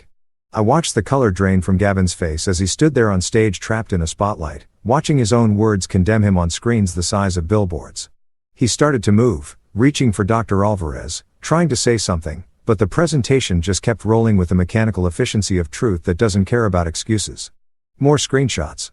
The spreadsheet, his personal achievement log with names redacted but numbers clearly visible. 47 entries over 7 years. Ratings from 1 to 10. Notes about difficulty level and whether they'd been worth the effort. Clinical cold documented proof that this wasn't romance or even just garden variety cheating. This was systematic predation treated like a hobby that required meticulous record keeping. The shock in the room was turning into something else now. Horror, disgust, anger. I could see it rippling through the crowd like a wave. Faces contorting, hands covering mouths, people turning to their neighbors with expressions that asked, "Are you seeing this? And is this real?" People were standing up, some moving closer to see better, others backing away like the screens might be contagious. Rachel, because of course she'd shown up despite my warning, was sitting at a table near the front with some of her nursing colleagues, and I watched her collapse forward with her face in her hands, her whole body shaking with sobs that I could see even from across the room. Leia was crying too, though whether from relief or trauma or just the overwhelming emotion of watching justice finally happen, I couldn't tell. The presentation reached its crescendo. A video clip of Gavin at what looked like a bar drunk and bragging to someone off camera about his conquests, referring to the nurses at County General as his personal hunting ground and joking about how easy it was to manipulate women who were exhausted from double shifts and looking for validation from authority figures. His own face, his own voice, his own words recorded and saved and now playing for everyone to see. I stepped out of the shadows, then walking toward the stage with my hands in my pockets and my heart pounding so hard I thought it might crack my ribs. Someone needed to speak to narrate what everyone was seeing to make sure there was no room for misunderstanding or spin. "Good evening," I said, and my voice came out clear and flat through the microphone system because I planned for this too. Had tested the audio earlier to make sure I could be heard. "My name is Michael Martinez. That's my wife that Dr. Price was bragging about. And what you're watching isn't a misunderstanding or a technical glitch or some kind of elaborate prank. This is documentation. This is evidence. This is Dr. Gavin Price in his own words with his own record showing you exactly who he is when he thinks nobody's watching." The crowd was in full chaos now. People shouting, some trying to leave, others pulling out phones to record what was happening because we lived in an age where if it wasn't on social media, it might as well not have happened. Dr. Alvarez was yelling something at the AV staff, trying to get them to shut it down, but my backup system was doing exactly what I designed it to do, playing through to the end regardless of what buttons anyone pushed. Gavin finally found his voice and he started to flail verbally, trying to explain, to excuse, to spin this into something other than what it obviously was. "This is taken out of context. This is a violation of my privacy. You don't understand. Is there a warranty on that charm?" I called out, my voice cutting through his protest with the kind of dry sarcasm that had gotten me through the last 3 weeks because it seems to be malfunctioning pretty badly right now. Some people laughed, nervous, shocked laughter, the kind that happens when something is so awful that humor becomes a defense mechanism. Others just stared, and in their faces, I saw the dawning realization that everything they thought they knew about Dr. Gavin Price was a carefully constructed lie. Security was moving toward the stage now, not to stop the presentation, but to escort Gavin out as the crowd turned hostile. People were shouting at him, "You broke us, and how could you?" And phrases considerably less polite that I'm not going to repeat because this story is already dark enough without adding creative profanity. The presentation ended exactly 12 minutes after it started. The screens going dark and the lights coming back up to reveal a room full of people who would never look at County General Hospital or Dr. Gavin Price the same way again. Mission accomplished. Morning news, social media, text messages, the whole digital universe exploded overnight. Gavin was on administrative leave, probably getting fired once the lawyers figured out how to phrase it without getting sued. The hospital launched an internal inquiry, which is corporate speak for, "We're going to look really busy while we figure out how to cover our asses." Some nurses came by to say thank you. Others wouldn't make eye contact. Small towns are brutal with gossip. And Rachel's reputation was thoroughly torched. She might keep her job. She might not. Honestly, not my problem anymore. Sophie disappeared like a spy who'd completed her mission. Leia left town to teach spin classes somewhere with fewer whispers. Frank went back to his pie work, cracking fewer jokes about retirement. I went home to a house that felt different. Not empty, just honest. The locksmith finally had his favorite kind of quiet, unlocked. I didn't want to destroy anyone. I just wanted truth. Turns out truth was cleaner than living a lie. They thought they'd locked me out. They forgot who makes the keys. Story 2. My wife threw me out of the companies after believing her new intern's lies. 3 weeks later, she asked if I'd reflected. Instead, I handed her divorce and resignation papers. She lost it. You know that gut feeling when something feels off at work? Like when everyone suddenly stops talking the moment you enter the room and suddenly they're all very interested in their computer screens like they're watching the season finale of their favorite show. Yeah, that was my Monday morning. And let me tell you, it wasn't because someone finally figured out who kept stealing lunches from the break room fridge. I walked into the office at exactly 8:15, same as I had for the past 6 years, carrying my usual overpriced coffee that I pretended was worth $7, and the entire floor went silent. Not the comfortable kind of silent where people are focused on work, but that awkward suffocating silence you get at a funeral when someone's phone goes off playing. Who let the dogs out? Sandra from accounting literally minimized her screen so fast I'm pretty sure she broke a finger. Mike from sales suddenly found his stapler absolutely fascinating. Turning it over in his hands like it was an ancient artifact he'd just discovered. Even Barry, the guy who never shuts up about his fantasy football league, looked at me and then immediately pretended to take an urgent phone call from absolutely nobody. Something was definitely up. And spoiler alert, it wasn't good news about the annual bonus structure. I made it to my desk, which sat in that weird middle zone between the executives and the regular employees, a physical representation of my entire existence at this company. See, here's the thing about working at a company your wife owns. You're never quite management, but you're definitely not one of the guys either. You're like Schrodinger's employee, simultaneously privileged and screwed, existing in a quantum state of workplace awkwardness that would make HR textbooks weep. My wife, Clarice, had started this consulting firm 7 years ago with my help, my money, and my countless sleepless nights convincing her she could do it. Back then, she was all nervous energy and big dreams. And I was the idiot who thought mixing business with marriage was a sustainable life choice, right up there with buying lottery tickets for retirement planning and thinking you can change someone. Fast forward to now and she's the CEO who wears power suits that cost more than my first car while I'm the director of operations, which is corporate speak for does everything important but gets none of the credit. It's like being the guy who writes all the hit songs but the pretty face gets to perform them on stage. Actually, scratch that. At least those guys get royalties. I barely sat down when my desk phone rang. Internal line extension 0001. That was Clarice's office. And when your wife, who's also your boss, calls you at 8:17 in the morning, you're either getting promoted or about to have the worst day of your professional life. Given the vibe in the office, I wasn't exactly expecting a raise. Logan conference room. Now, her voice had that CEO tone, the one she used with vendors who missed deadlines and employees she was about to fire. The fact that she was using it on me, her husband of 8 years, should have been my first clue to just walk out right then and start my new life as a surf instructor in Costa Rica. But no, I'm a glutton for punishment. So, I walked to the conference room like a man heading to the gallows, except the gallows was made of tempered glass and had a smartboard nobody knew how to use properly. I opened the door and there they were, the entire HR team looking like they were auditioning for a courtroom drama on basic cable. Janet from HR had her "I'm so sorry this is happening" face on, which is basically her resting face, but with more sympathy eyebrows. Marcus, her supervisor, was doing that thing where he shuffles papers to look busy and important. And sitting at the head of the table like she was about to launch a hostile takeover of my dignity was Clarice, my wife, looking at me with the warmth of a tax audit. But the real kicker, sitting right beside her, looking like he'd just won Employee of the Month at the Gap, was Jasper, the intern. The 22-year-old kid who'd been with us for exactly 6 weeks and still asked where the bathroom was twice a day. The guy who thought Synergy was the name of a wellness supplement and probably believed Excel was an energy drink you bought at gas stations. That Jasper Logan, Clarice said, folding her hands on the table in that way that meant business. Bad business. We've received serious allegations regarding your conduct. I blinked. Conduct? The most scandalous thing I'd done lately was microwave fish in the break room. And even then, I'd apologized profusely and opened all the windows. What conduct could they possibly be talking about? Jasper cleared his throat, and I swear to God, he had the audacity to look wounded like a puppy that had been kicked. If that puppy was a manipulative little weasel who couldn't write a proper email to save his life. Mr. Harris and Janet began using my last name like we hadn't shared 7 Christmas parties together. Jasper has reported that you've been deliberately sabotaging his projects and undermining his work because you feel threatened by his talent and fresh perspectives. I'm sorry. What? Threatened by Jasper? The kid who asked me last week if PDFs were like a Microsoft thing and once scheduled a meeting for 30 a.m. because he didn't understand military time. That Jasper. I'd spent the last 6 weeks fixing his mistakes, teaching him basic professional skills, and preventing him from accidentally insulting clients with his overly casual emails that read like text messages to his frat brothers. I laughed. I couldn't help it.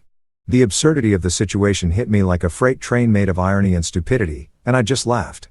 A genuine belly laugh that echoed through the conference room. Bad move. Terrible move, actually. Career-ending move, as it turned out.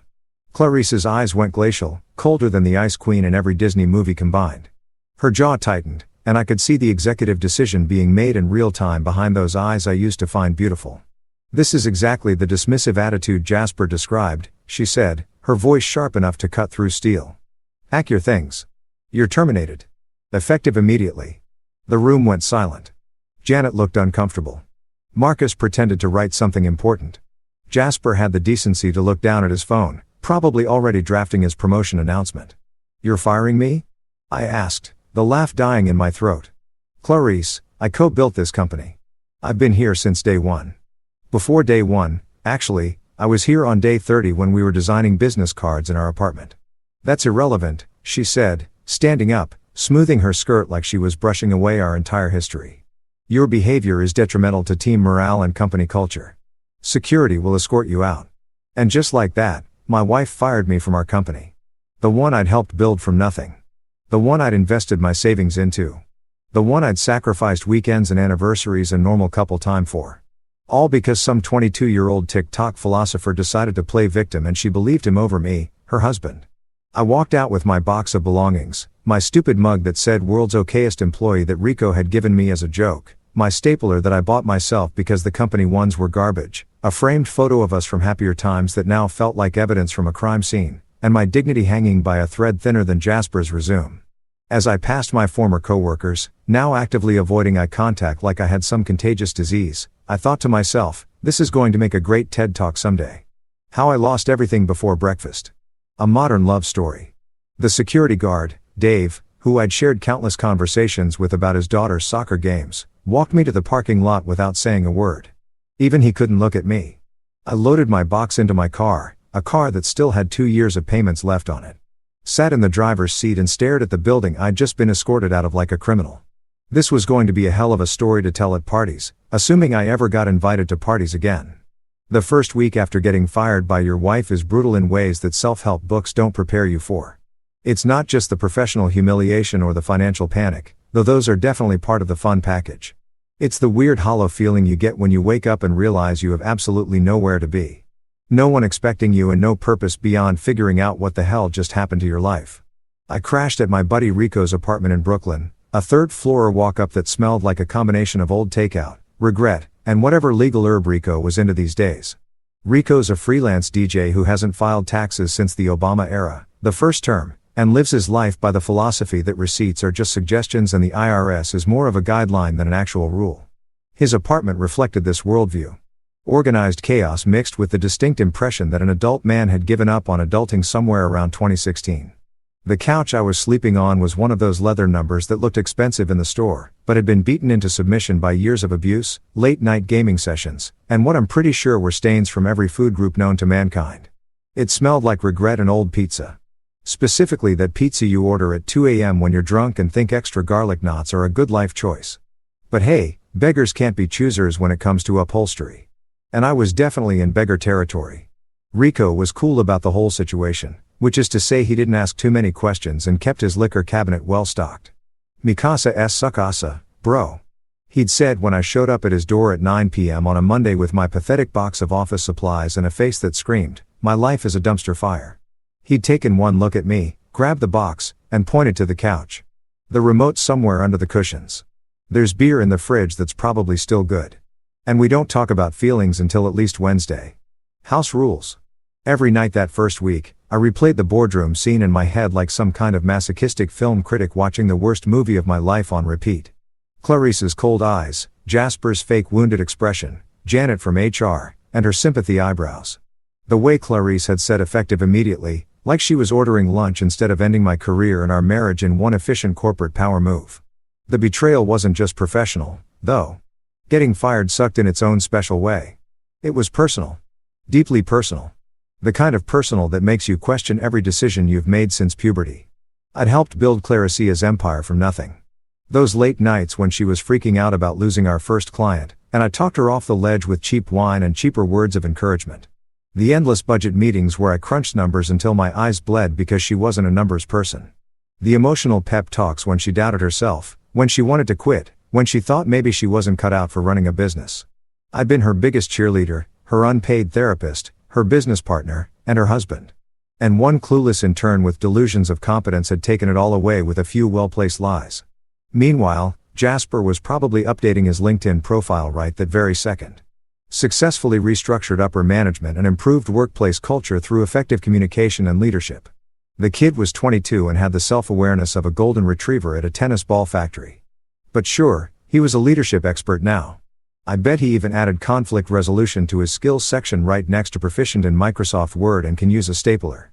By Wednesday, I'd made the mistake of scrolling through social media, which is universally recognized as a terrible idea when you're already feeling like garbage. But I did it anyway because apparently I hate myself. Instagram was a nightmare parade of my former life. There was Clarice at some charity gala wearing a dress that cost more than Rico's monthly rent, smiling that winning smile she reserved for clients and cameras. And right there beside her, looking like he'd just won prom king, was Jasper in a suit that probably came from his dad's closet. The caption read, "Great talent deserves recognition. So proud of our team's innovation and fresh perspectives. #leadership #innovation #futurofiness. Great talent, fresh perspectives." I wanted to throw my phone across Rico's apartment, but it was the only thing I owned that still worked, so I restrained myself.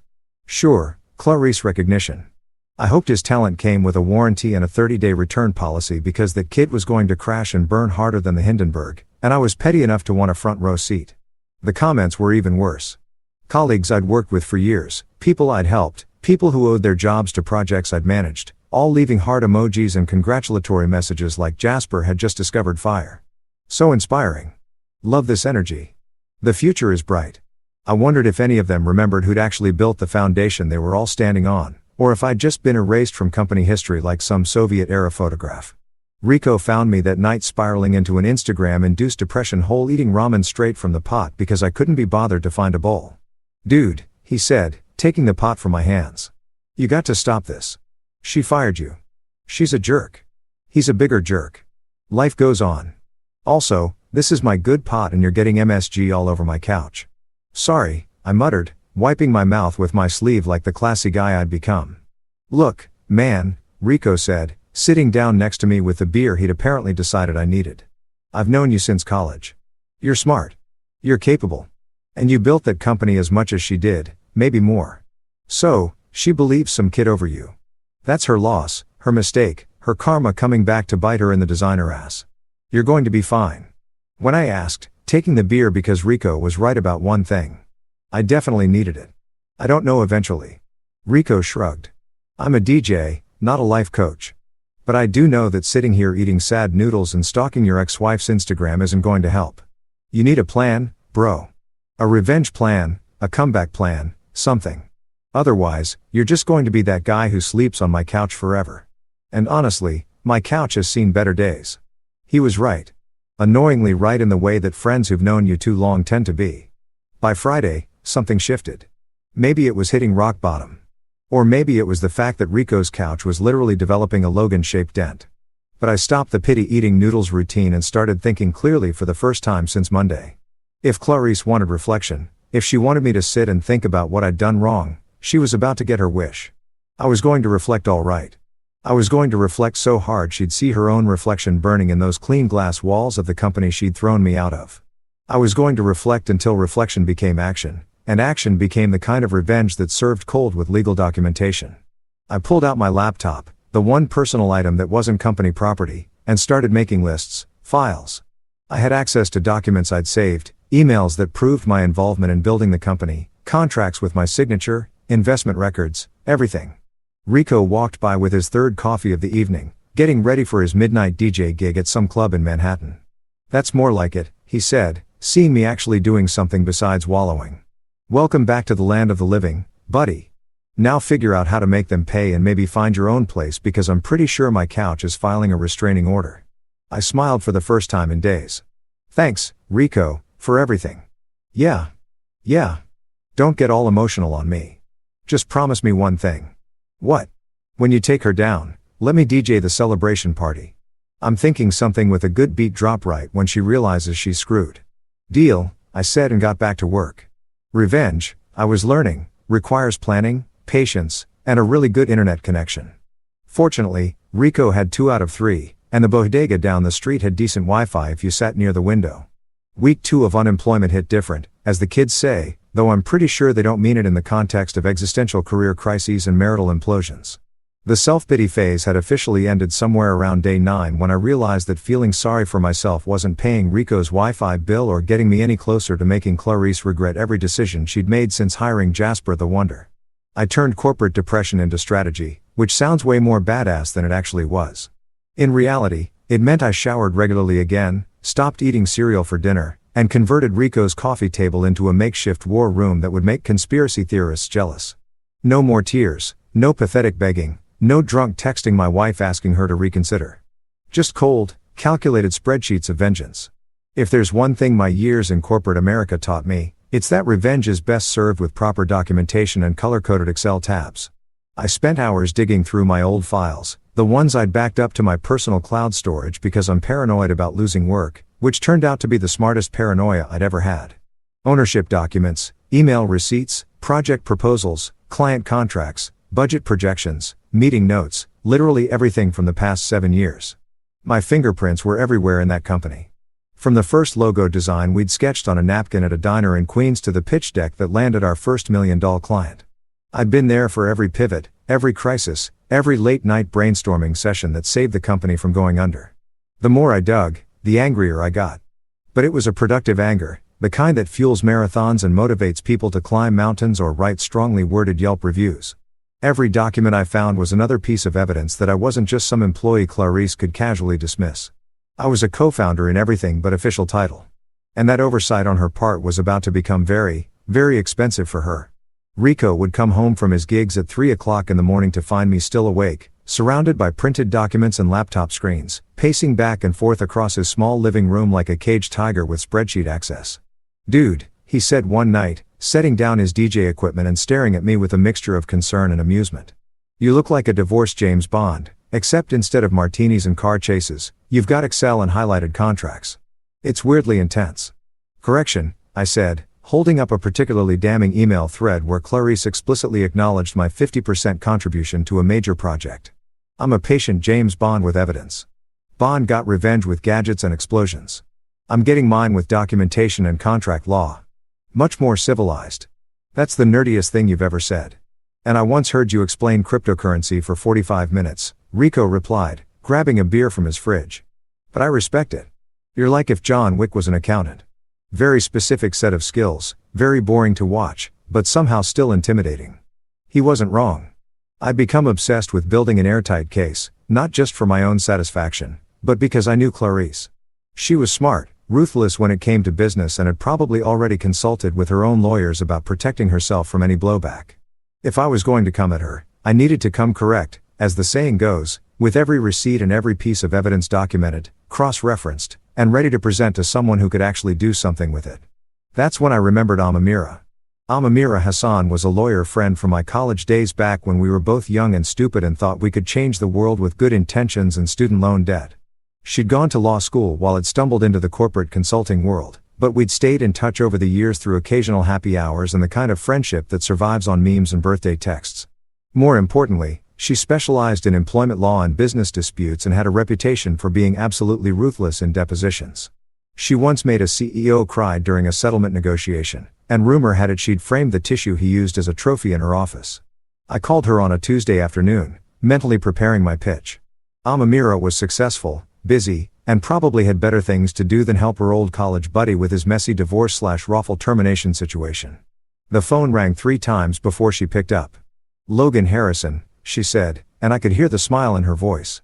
"Either you're calling to finally take me up on that investment opportunity in my cousin's food truck, or something spectacularly bad has happened in your life. I'm guessing option B based on the fact that you're calling at 2 p.m. on a Tuesday, which is when normal employed people are at work." "Your guess is correct," I said, diving right in. "My wife fired me from the company we built together because a 22-year-old intern accused me of sabotaging his projects, which is ridiculous because the kid can barely work the copy machine without creating an office hazard." There was a pause, then Amira burst out laughing. The kind of genuine, uncontrollable laughter that made me realize how absurd my situation actually sounded when said out loud. "I'm sorry," she managed between laughs. "I'm not laughing at your pain. I'm laughing at the sheer audacity of that scenario. Your wife, who is also your boss, fired you because of an intern." "An intern? Does this intern have superpowers? A trust fund? Blackmail material? What am I missing here?" "Apparently, he has youth, enthusiasm, and fresh perspectives," I said, unable to keep the sarcasm out of my voice. "Also, he's probably sleeping with her, but I can't prove that yet." That's more of a gut feeling based on the way she defended him and the fact that he's suddenly appearing in all her social media posts like he's her new accessory. "Oh, honey," Amira said, her lawyer voice kicking in. "You don't need to prove an affair for what I'm thinking. Your wife threw you out of a company you helped build because of some kid with delusions of competence. That's not just wrongful termination. That's a business dispute waiting to happen. Tell me you kept records. Please tell me you're not calling me empty-handed." "I have everything," I said, looking at my carefully organized piles of documents, emails, contracts, financial records, project files, client correspondence. "My fingerprints are on every major decision that company made for 7 years. I just need someone who can turn all this evidence into actual consequences." "Logan," Amira said, and I could hear her settling into what I imagined was her lawyer chair, probably already pulling up a legal pad to take notes. "I'm going to ask you a very important question, and I need you to be honest with me. Are you looking for a settlement, or are you looking for blood?" I thought about it for exactly 2 seconds. "Blood. Metaphorical legal blood. I want her to understand that throwing away 7 years of partnership over an intern's lies was the worst business decision she ever made. I want the company to know I wasn't just some employee. And I want Jasper to learn that actions have consequences, even if those consequences take a few weeks to arrive." "Perfect," Amira said. And I could hear the excitement in her voice, the tone she probably used when she saw a particularly juicy case. "Because I've been dealing with insurance disputes for the past 3 months and I'm bored out of my mind.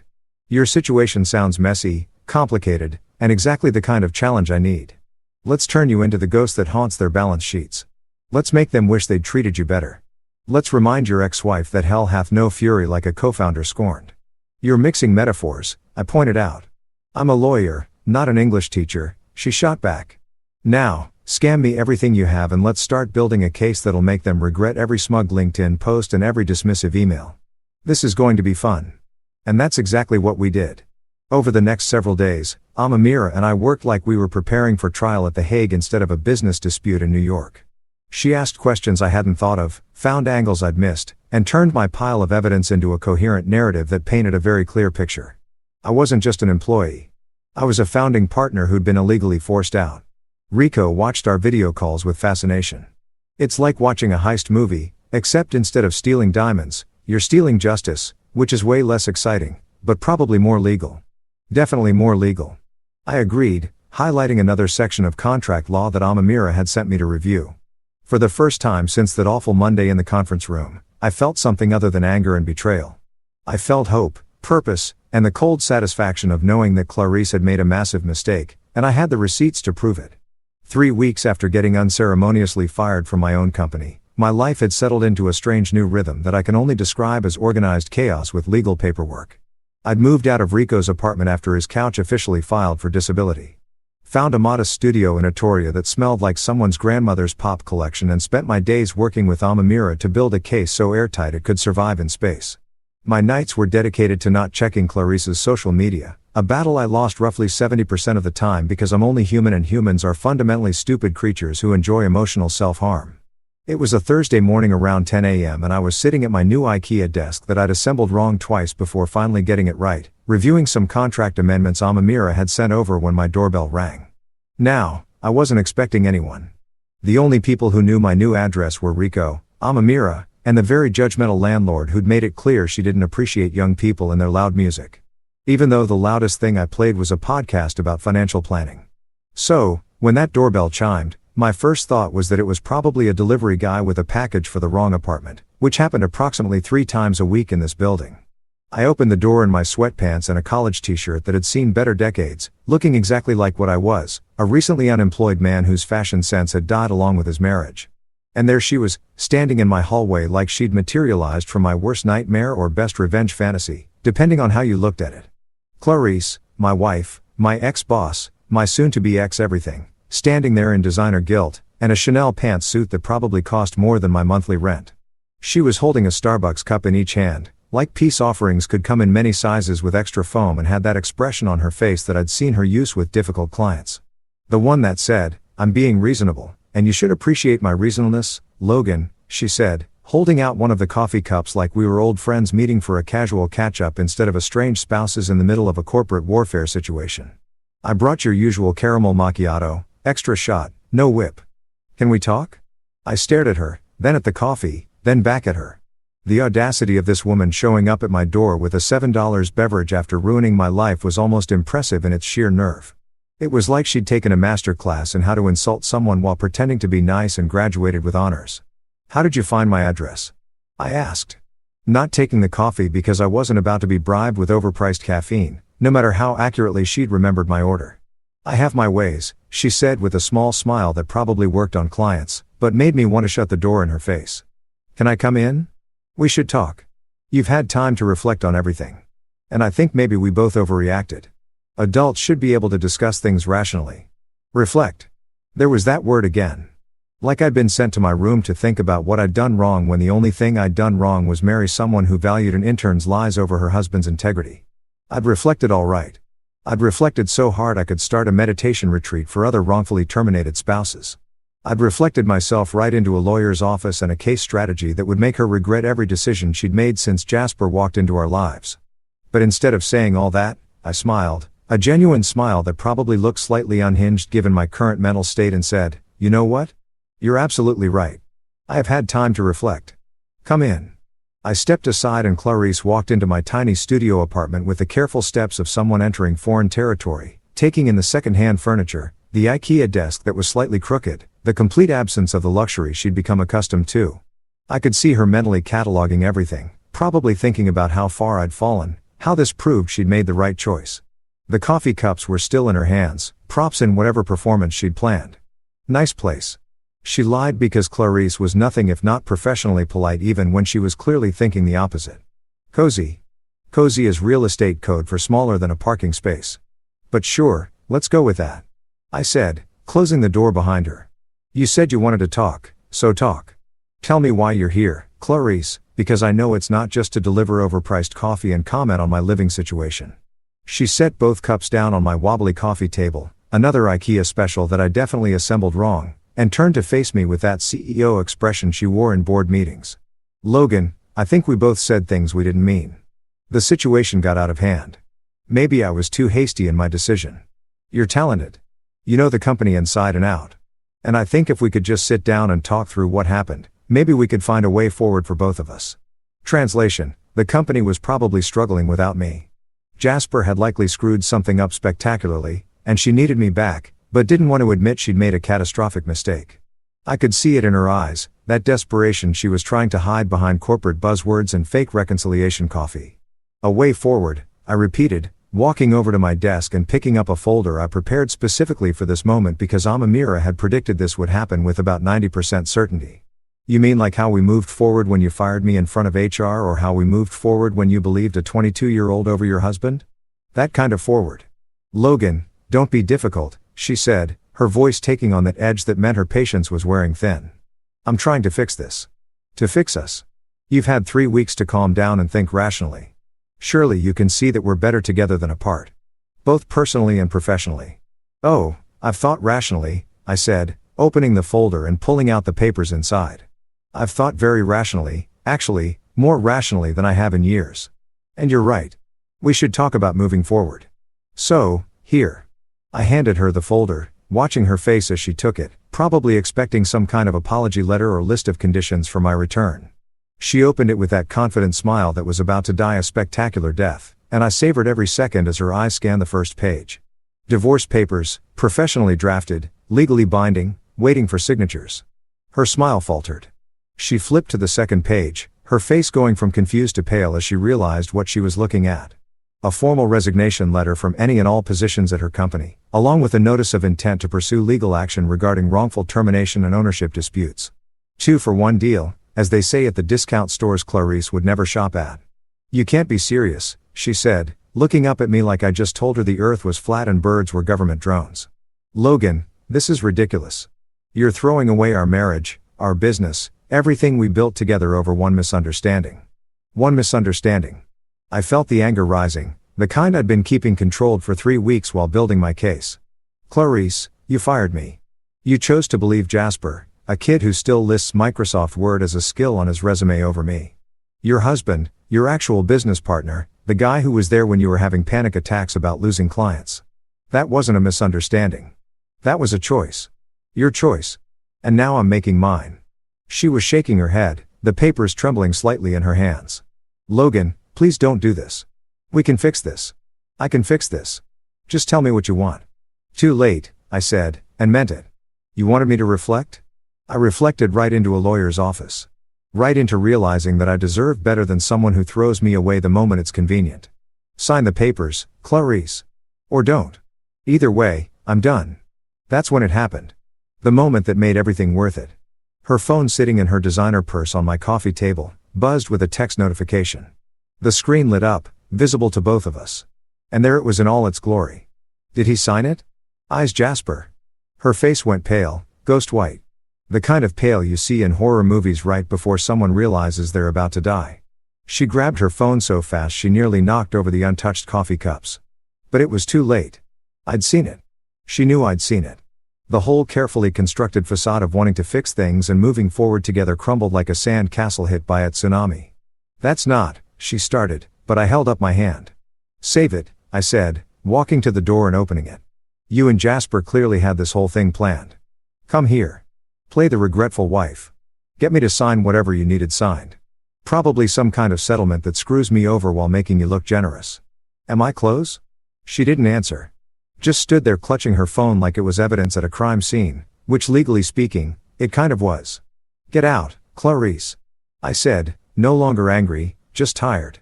"Take your guilt coffee and your fake apologies and your intern boyfriend and get out of my apartment. My lawyer will be in touch."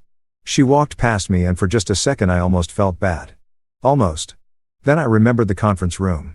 The humiliation, the 3 weeks of sleeping on Rico's couch. And the feeling passed quicker than Jasper's competence in any given work situation. As she left, I closed the door and leaned against it, allowing myself one small smile of satisfaction. Round 1, Logan. Now, if you're expecting some dramatic movie scene where I stormed back into the office with a megaphone and a PowerPoint presentation titled "Why Clarice is the Worst," a documentary, you'd be dead wrong. That's amateur hour.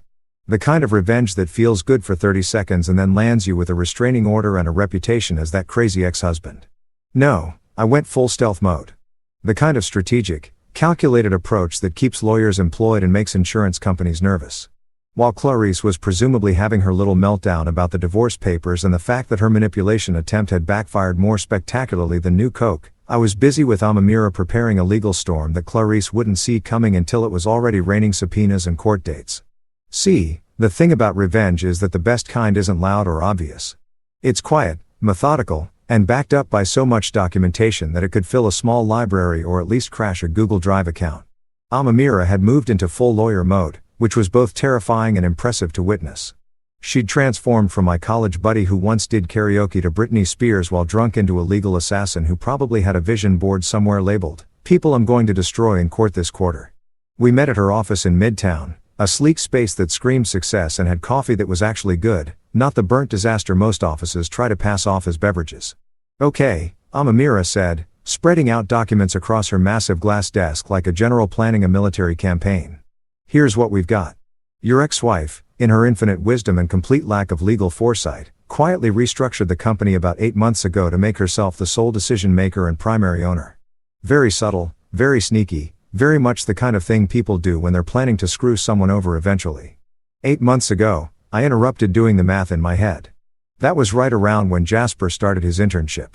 She was planning this. Either that or she just wanted more control. And your firing was opportunistic.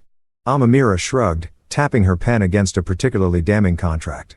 Either way, here's the beautiful part. She restructured on paper, filed some forms, probably paid some expensive consultant to make it all look legal and official. But, and this is a big but cannot emphasize this enough, your signature is still on several original contracts, partnership agreements, incorporation documents, intellectual property filings, the works, which means her sole ownership isn't so solo after all. It's like she tried to remove you from a group photo, but forgot you're also in the background of every other picture. I leaned forward trying to understand the legal implications while also enjoying the schadenfreude of knowing Clarice had screwed up. So what does that mean in normal person English? It means, Amamira said with a smile that would make sharks nervous, that she doesn't actually own the company outright. You have legal grounds to claim partial ownership, possibly up to 50% depending on how good the judge's mood is and how badly her lawyers fumble their arguments. She tried to erase you from the company history, but legally, you're still written into the foundation. You can't just white out someone from business contracts like they're a typo in a high school essay.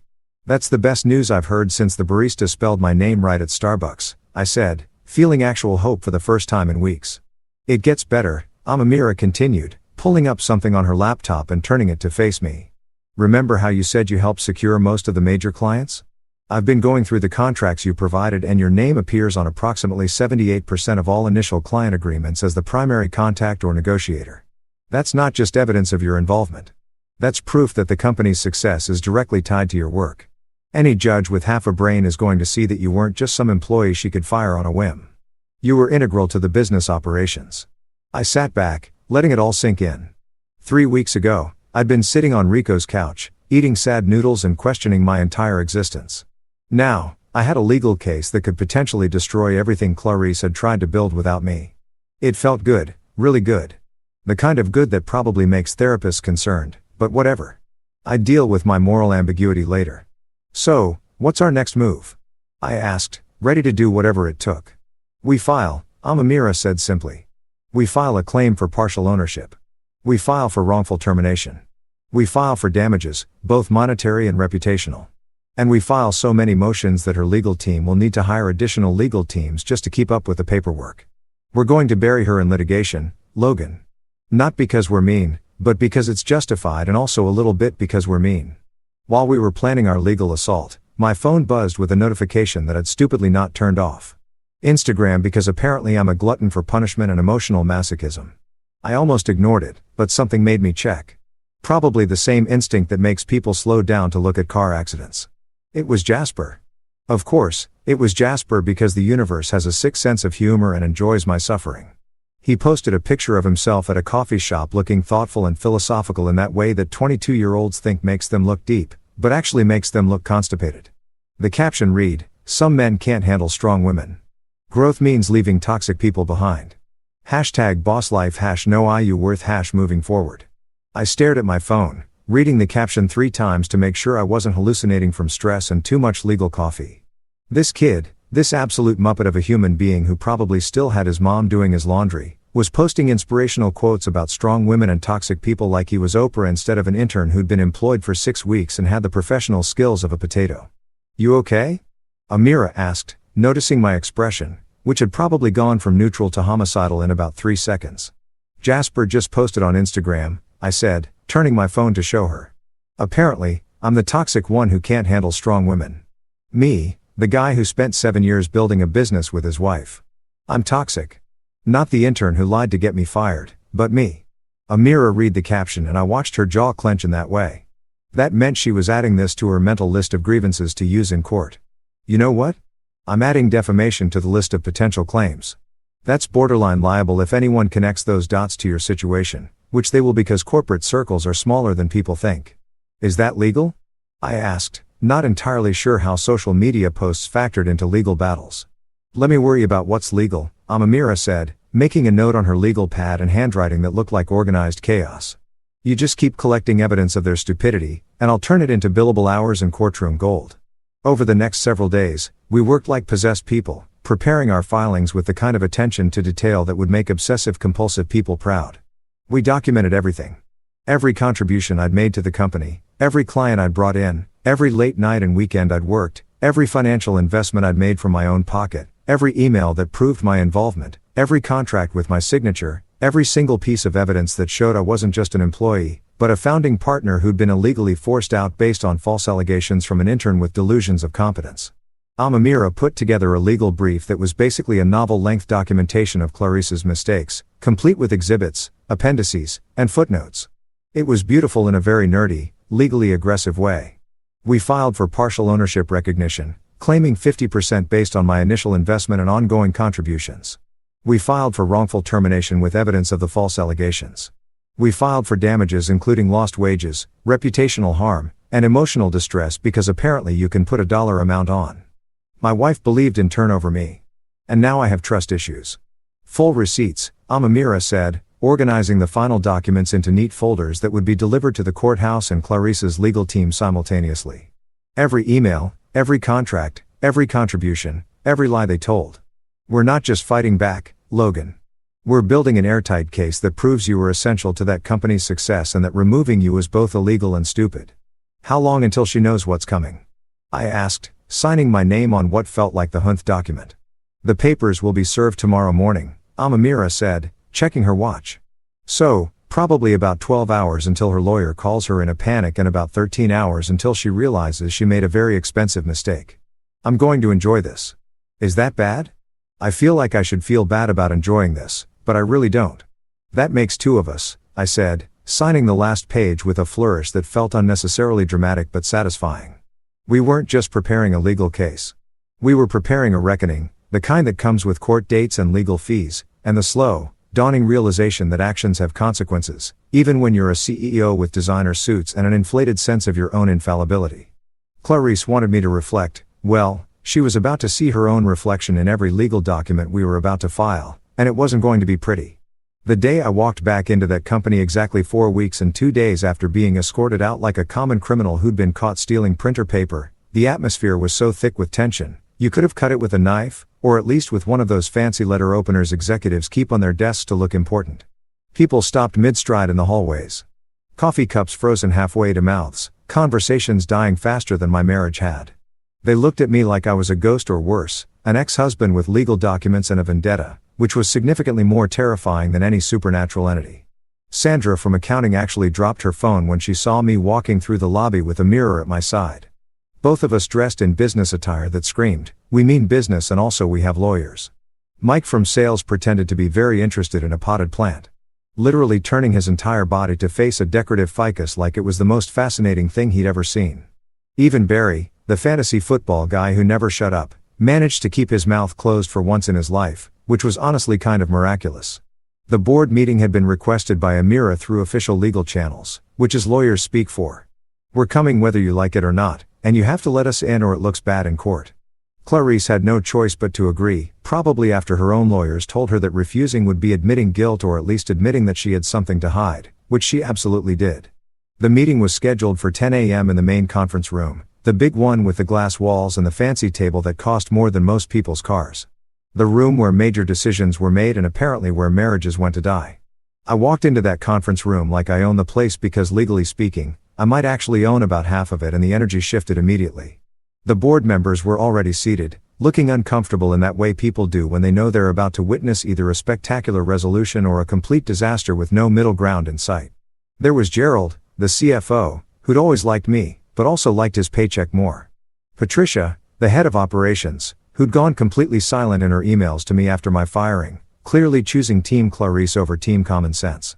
And Marcus from HR, the same Marcus who'd sat quietly during my termination, probably practicing his "I'm just following orders" defense for later. And there, sitting at the head of the table like she still owned the entire world and everyone in it, was Clarice. She looked tired, which gave me a small amount of petty satisfaction that I'm not proud of, but also not sorry about. Her designer suit was impeccable as always, but there were slight bags under her eyes that even expensive concealer couldn't completely hide. The stress was getting to her, and good. About time she felt some of what I'd been feeling for the past month. 2 seats over from her, looking significantly less confident than his Instagram post suggested, was Jasper. He was wearing a suit that still looked like it came from his dad's closet. Too big in the shoulders and slightly too short in the sleeves, trying desperately to look professional and important. He had a notepad in front of him, a fancy pen that probably cost more than it should. And he was very obviously pretending to take notes while actually doodling what looked like planets or maybe just circles, because expecting actual note-taking aching from Jasper was like expecting a goldfish to file taxes. "Logan," Clarice said, her voice strained and professional, the tone she used when she was trying very hard not to show emotion. "I'm not sure what you hope to accomplish with this meeting, but I think you know exactly what we're here to accomplish," Amamira interrupted smoothly, setting her briefcase on the table with a satisfying thud that echoed through the conference room like a judge's gavel. "But let me clarify for everyone present. We're here to present evidence regarding Mr. Harrison's ownership stake in this company, his wrongful termination, and the various legal violations that occurred during said termination. Should be fun. Well, fun for us. Anyway," she pulled out folders, so many folders, each one carefully labeled and color-coded because Amamira was nothing if not organized in her destruction of people's lives. The board members leaned forward slightly, curiosity winning over corporate loyalty. Even Gerald looked interested, probably doing mental math about how this would affect his quarterly reports. As you all know, Amamira began opening the first folder with the kind of dramatic flair that lawyers must practice in law school. Mr. Harrison was terminated 4 weeks ago based on allegations from an intern. She paused, looking directly at Jasper, who suddenly found his doodles very interesting. An intern who, according to his employment records, had been with the company for exactly 6 weeks at the time of his allegations and whose primary qualifications include, let me check, enthusiasm and proficiency in Microsoft Office, which I'm told is now a skill people list on resumes. Someone at the end of the table, I think it was Patricia, made a sound that could have been a cough or a suppressed laugh. Hard to tell, but I appreciated it either way. What's your point? Clarice interjected. Her voice sharp with barely controlled anger. Logan was fired for legitimate reasons. This is just a vindictive ex-husband trying to, this Amira said, pulling out a document and sliding it across the table toward the board members as proof of Mr. Harrison's initial capital investment in this company. $50,000 7 years ago when this company was just an idea and a dream. That's not an employee contribution, Mrs. Harrison. That's a founding partner investment. Clarice's face froze mid-blink like someone had hit pause on a video. The board members were passing around copies of the investment documents, and I could see the moment it clicked for each of them. Gerald's eyebrows went up. Patricia's mouth formed a small O of surprise. Even Marcus looked uncomfortable, shifting in his seat like he wanted to be literally anywhere else. This is absurd. Clarice snapped, trying to regain control of the situation. That was a personal loan, not an investment. We were married. Couples help each other financially. Actually, Amamira said, her smile sharp enough to cut glass. This is ownership law.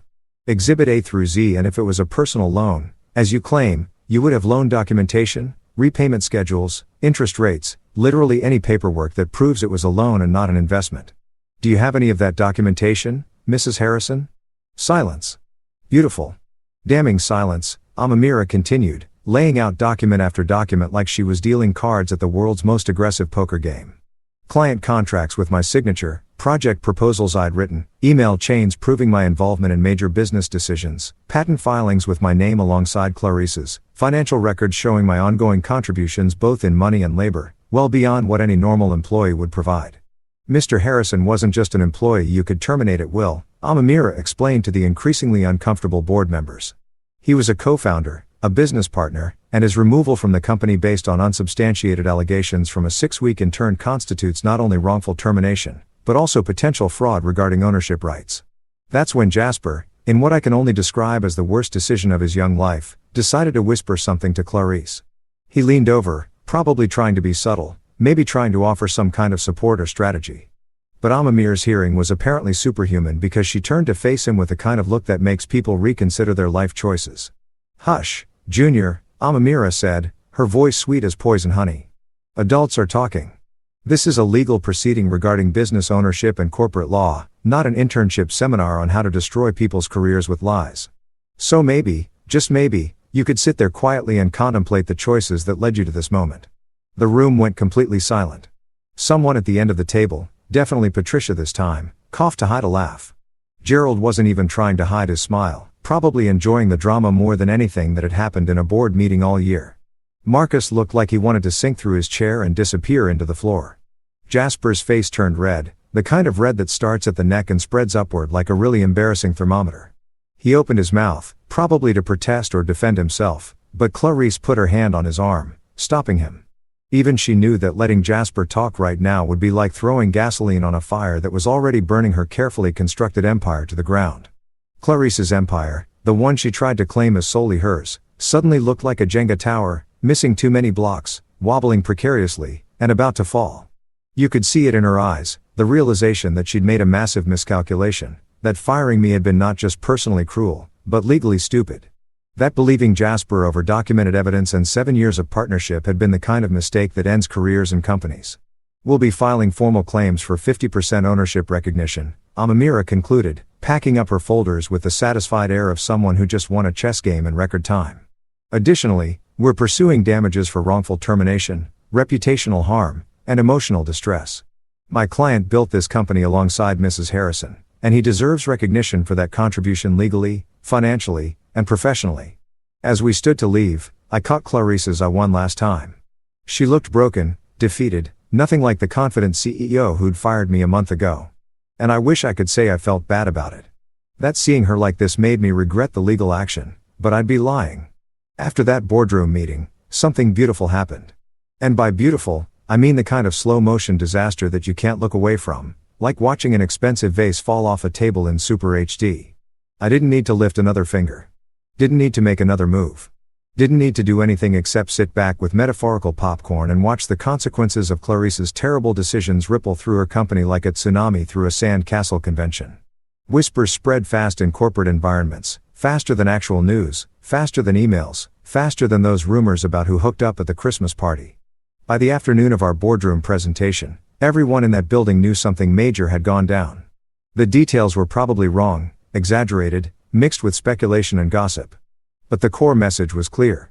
Logan Harrison wasn't just some fired employee. He was a co-founder with legal receipts, and the CEO had royally screwed up by throwing him out over an intern's lies. I know this because Rico, who has a network of people in various industries that would make the CIA jealous, started forwarding me messages from his friend who knew someone who worked in the building. Yo, did you really walk in with a lawyer and drop documents like you were serving subpoenas at a family reunion? One message read, everyone's saying the CEO's husband owned half the company and she fired him anyway. That's wild. Also, is the intern really that incompetent or is that part exaggerated? The intern part is not exaggerated. I texted back. If anything, it's understated. The kid once asked me if PDFs were edible. That can't be real. I wish I was joking. The whispers turned into full conversations. And those conversations reached the people who actually mattered, the investors, the people with money, the people who kept the company afloat, the people who got very nervous when they heard words like ownership dispute and legal action and potential fraud. Investors are like cats, easily spooked by sudden movements and loud noises. And nothing spooks investors quite like the possibility that the company they've invested in might be built on legally questionable foundations. I heard through my network, which was apparently still functioning despite my termination, that the board started having emergency meetings, not the scheduled calendar invite type of meetings, but the everyone drop what you're doing and get in here right now panic meetings that happen when something's gone terribly wrong. They were asking awkward questions, the kind Clarice probably didn't have good answers for. Questions like, so, who's actually in charge here? Is this ownership structure legally sound? And my personal favorite. Why didn't anyone tell us there was a co-founder we were unaware of? Gerald, the CFO who I'd always gotten along with, apparently grew a spine and started asking for documentation of everything. Every decision Clarice had made regarding the company structure, every termination, every restructuring, every single piece of paper that could potentially be used in court. He was covering his own ass obviously because CFOs don't stay CFOs by going down with sinking ships. But it had the beautiful side effect of making Clarice's life absolutely miserable. Patricia from operations who ghosted me after my firing suddenly started sending apologetic emails. Logan, I had no idea about the circumstances. One read, if I'd known the full situation, I would have spoken up. Can we talk? I deleted them without responding because Patricia had every opportunity to speak up during my termination and chose silence instead. Too little, too late, Patricia. Enjoy your sinking ship. The LinkedIn updates started appearing within a week and they were absolutely delicious in their corporate speak desperation. Clarice Industries undergoing internal restructuring to better serve our clients and stakeholders. Translation, we're on fire. Please send water. Also, if anyone wants to invest, We promise we're totally fine and definitely not dealing with massive legal problems. Excited to announce organizational changes that will strengthen our foundation. Translation: Our foundation was apparently built on lies and we're frantically trying to fix it before everything collapses. Committed to transparency and excellence during this transition period. Translation: We have no idea what we're doing, but we're hoping if we use enough buzzwords, people won't notice we're panicking. I just sat in my studio apartment eating actual popcorn because the metaphorical kind wasn't satisfying enough. Refreshing LinkedIn every few hours like I was watching a reality TV show. Except this reality show was my ex-wife's professional life falling apart in real time, and I had front row seats. The best part though, the absolute cherry on top of this shot in Freud's Sunday, was what happened to Jasper. Remember Jasper? The intern who started this whole mess? The kid who thought he was hot and posted inspirational quotes about toxic people and strong women while having the professional competence of a potato with a LinkedIn account. Yeah, Jasper stopped showing up to the office. At first, nobody noticed because Jasper's contributions to the company were approximately zero. So, his absence had the same impact as removing a decorative plant from the lobby. But then word started spreading that he'd been reassigned to another department, which is corporate HR speak for hiding him in a closet somewhere and hoping everyone forgets he exists. According to my sources, and by sources, I mean Rico's friend's sister, who worked 2 floors down, Jasper had been moved to some back office position doing data entry or filing or something equally mindless that even he couldn't screw up too badly. They couldn't fire him outright without it looking like they were admitting he'd lied about me, which would strengthen my legal case. But they also couldn't keep him in his previous position because everyone now knew he was either a liar or incompetent or both. So Jasper got the corporate equivalent of being sent to his room. Still technically employed, still getting a paycheck, but completely removed from anything important or visible. His Instagram went quiet, too. No more inspirational posts about boss life or knowing your worth. Either someone with a functioning brain told him to shut up, or he'd finally realized that posting about his professional wisdom while being demoted to the equivalent of an HR broom closet was not the flex he thought it was. My phone buzzed one evening while I was enjoying this slow-motion corporate collapse. A text from Clarice. Can we please talk privately? Just you and me. No lawyers, no board members. We need to discuss this situation like adults. I stared at the message for a solid minute, debating whether to respond or just let it sit there unread like a desperate text from an ex at 2 a.m. The audacity of asking for a private conversation after everything, after the public firing, after the boardroom humiliation, after choosing to believe Jasper over me, was almost impressive in its sheer nerve. Before I could even formulate a response, my phone rang. Amamira, probably sensing through some kind of lawyer telepathy that Clarice was trying to circumvent proper legal channels. Did she just text you asking to talk privately? Amamira asked without preamble. How did you know? Because I just got an email from her lawyer asking the same thing. They're panicking, Logan. They want to settle before this goes any further. Before more investors pull out, before the press gets wind of the full story. They're hoping you'll agree to some quick private settlement that makes this all go away quietly. And what do you think I should do? I asked, even though I already knew the answer. I think you should let me handle it, Amamira said. And I could hear the smile in her voice. You hired a lawyer for a reason. Let me do my job, which is to make sure they don't try to lowball you or manipulate you into accepting less than you deserve. Trust me, whatever offer they make privately will be significantly less than what we can get through proper legal channels. So, I just ignore the text. You forward it to me as evidence that they're trying to negotiate outside of proper legal representation, which actually helps our case. And then you go back to enjoying the show. Your job right now is to do nothing, which coincidentally is what Jasper is doing in his new position, except you're doing it by choice and getting paid way better for it. I forwarded the text to Amamira and blocked Clarice's number, not out of anger, but out of practicality. Every conversation we had without lawyers present was a potential minefield, and I was done stepping on mines for people who'd already blown up my life once. Sure enough, within an hour, Amamira texted me. Her lawyer responded to my response. They want to discuss settlement terms. Translation: they know they're screwed and want to minimize damage. This is good for us. Very good. I sat back on my second-hand couch in my tiny studio apartment, considerably smaller and less impressive than the home I'd shared with Clarice, and smiled. The empire was crumbling, and I hadn't even needed to push it. I just pointed out that the foundation was unstable, provided documentation proving it, and watched gravity do the rest.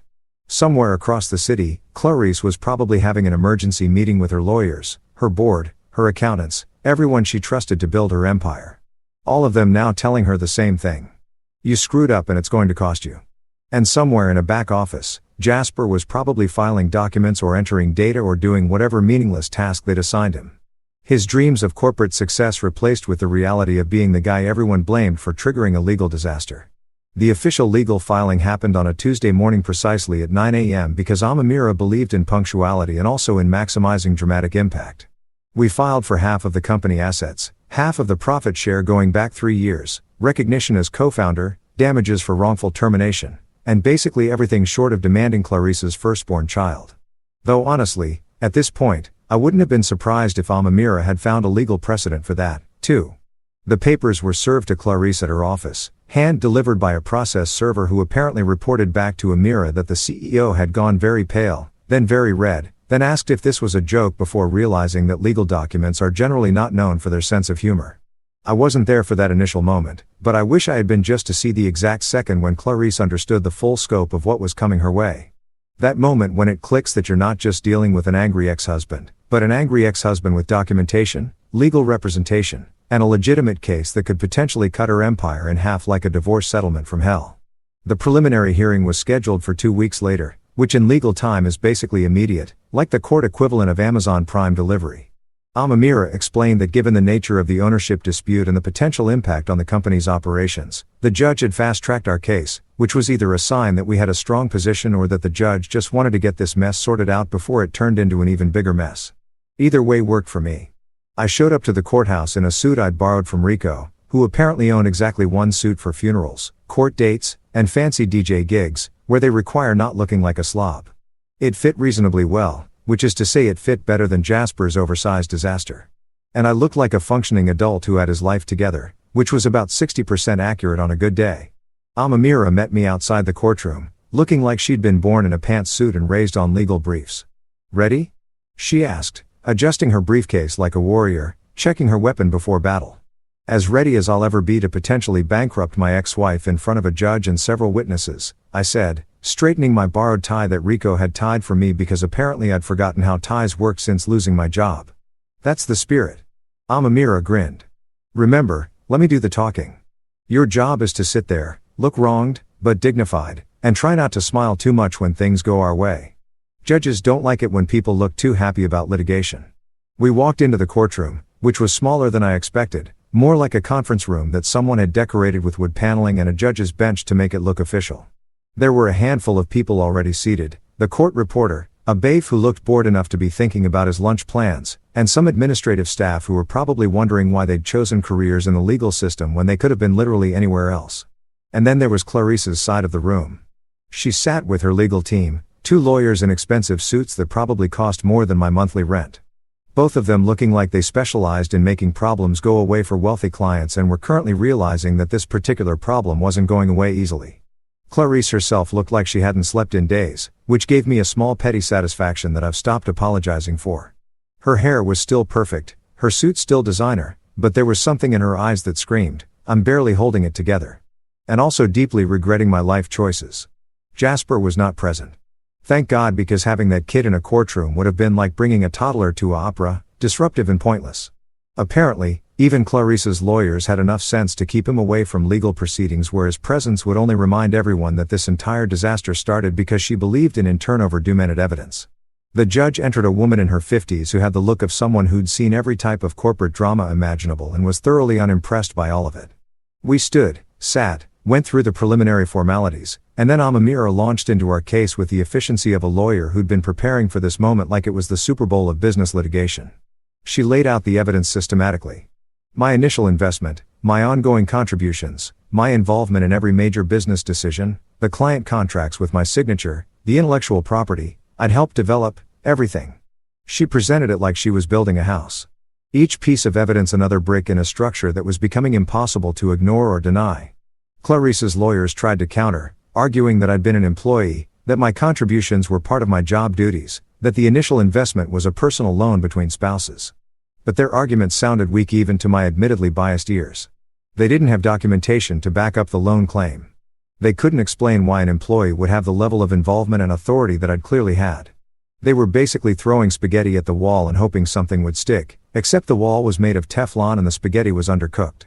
Then came the moment when the judge asked about the termination and Amamira, Bless her ruthless lawyer heart, pulled out the documentation of Jasper's complaint, his employment record showing his 6-week tenure and his complete lack of qualifications or credibility. Your Honor, Amamira said, her voice calm and professional, but with an undercurrent of barely contained satisfaction. Mr. Harrison was terminated based on allegations from an intern who had been with the company for 6 weeks and whose primary qualification, according to his resume, was proficiency in Microsoft Office, which I'm told is now considered a notable skill worth listing. Someone in the back of the courtroom, I think it was the court reporter, made a sound that could have been a cough or a suppressed laugh. The judge's eyebrow raised slightly, which in judge language probably meant, "Are you seriously telling me this entire situation started over and in turn?" That's when we got to the part about filing for half the assets and profit share. Amamira had saved this for the hearing itself, wanting maximum impact, and boy did she get it. She presented the claim formally with supporting documentation showing exactly how much the company had profited during my involvement, how much of that profit was directly tied to my work, and how much I was therefore entitled to as a founding partner who'd been illegally removed. The number was substantial, very substantial. The kind of substantial that makes people's eyes go wide and their blood pressure spike. I'm talking enough money to buy a really nice house, a really nice car, and probably a small island if I was into that sort of thing, which I wasn't. But the point stood. Clarice, who had been sitting quietly through most of the proceeding with her lawyers, probably instructing her to stay calm and professional, completely lost it. And I don't mean she got a little upset or raised her voice slightly. I mean, she full-on lost her composure in front of a judge, court staff, and multiple witnesses, which is generally considered a bad move in legal situations and also in life. "You can't do this to me," she screamed, standing up so fast her chair scraped loudly against the floor. Her lawyers immediately tried to pull her back down, whispering urgently, but she wasn't having it. "You can't just walk in here and demand half of everything I built. This is my company, mine." The judge banged her gavel, looking less amused and more annoyed that her Tuesday morning hearing had turned into a drama production. "Mrs. Harrison, control yourself or I'll hold you in contempt." "Technically," I said, and I probably should have stayed quiet, but the moment was too perfect. "I can do this. I helped build it. You just made it weird by firing me over and in turn." Clarice's face went from red to purple, a color I didn't know human faces could achieve outside of cartoon characters having meltdowns. Her lawyers were frantically trying to salvage the situation, but it was like trying to unring a bell or put toothpaste back in the tube. Impossible and messy. Amamira standing beside me with the composure of someone who'd seen this coming and had probably rehearsed her response, added calmly, "Your Honor, to clarify the situation, Mrs. Harrison fired her co-founder and husband based on a rumor started by a 6-week intern with questionable competence. Congratulations, Mrs. Harrison. That's exhibit dumb in our filing under catastrophically bad business decisions." Even the baif, the guy who looked bored since we walked in, tried not to laugh. I saw his shoulders shake slightly, his mouth twitching as he fought to maintain professional composure. The court reporter had completely given up on hiding her smile, typing away while clearly enjoying the show. The judge was not amused. "Counselor, while I appreciate the colorful description, let's maintain courtroom decorum.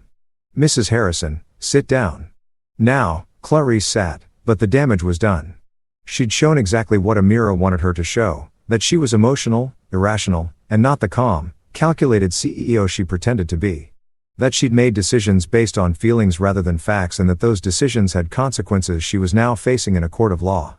The hearing wrapped up shortly after with the judge ordering both parties to attempt mediation before proceeding to full trial, which was standard procedure, but also basically the court's way of saying, "Figure this out before you waste more of my time and taxpayer money."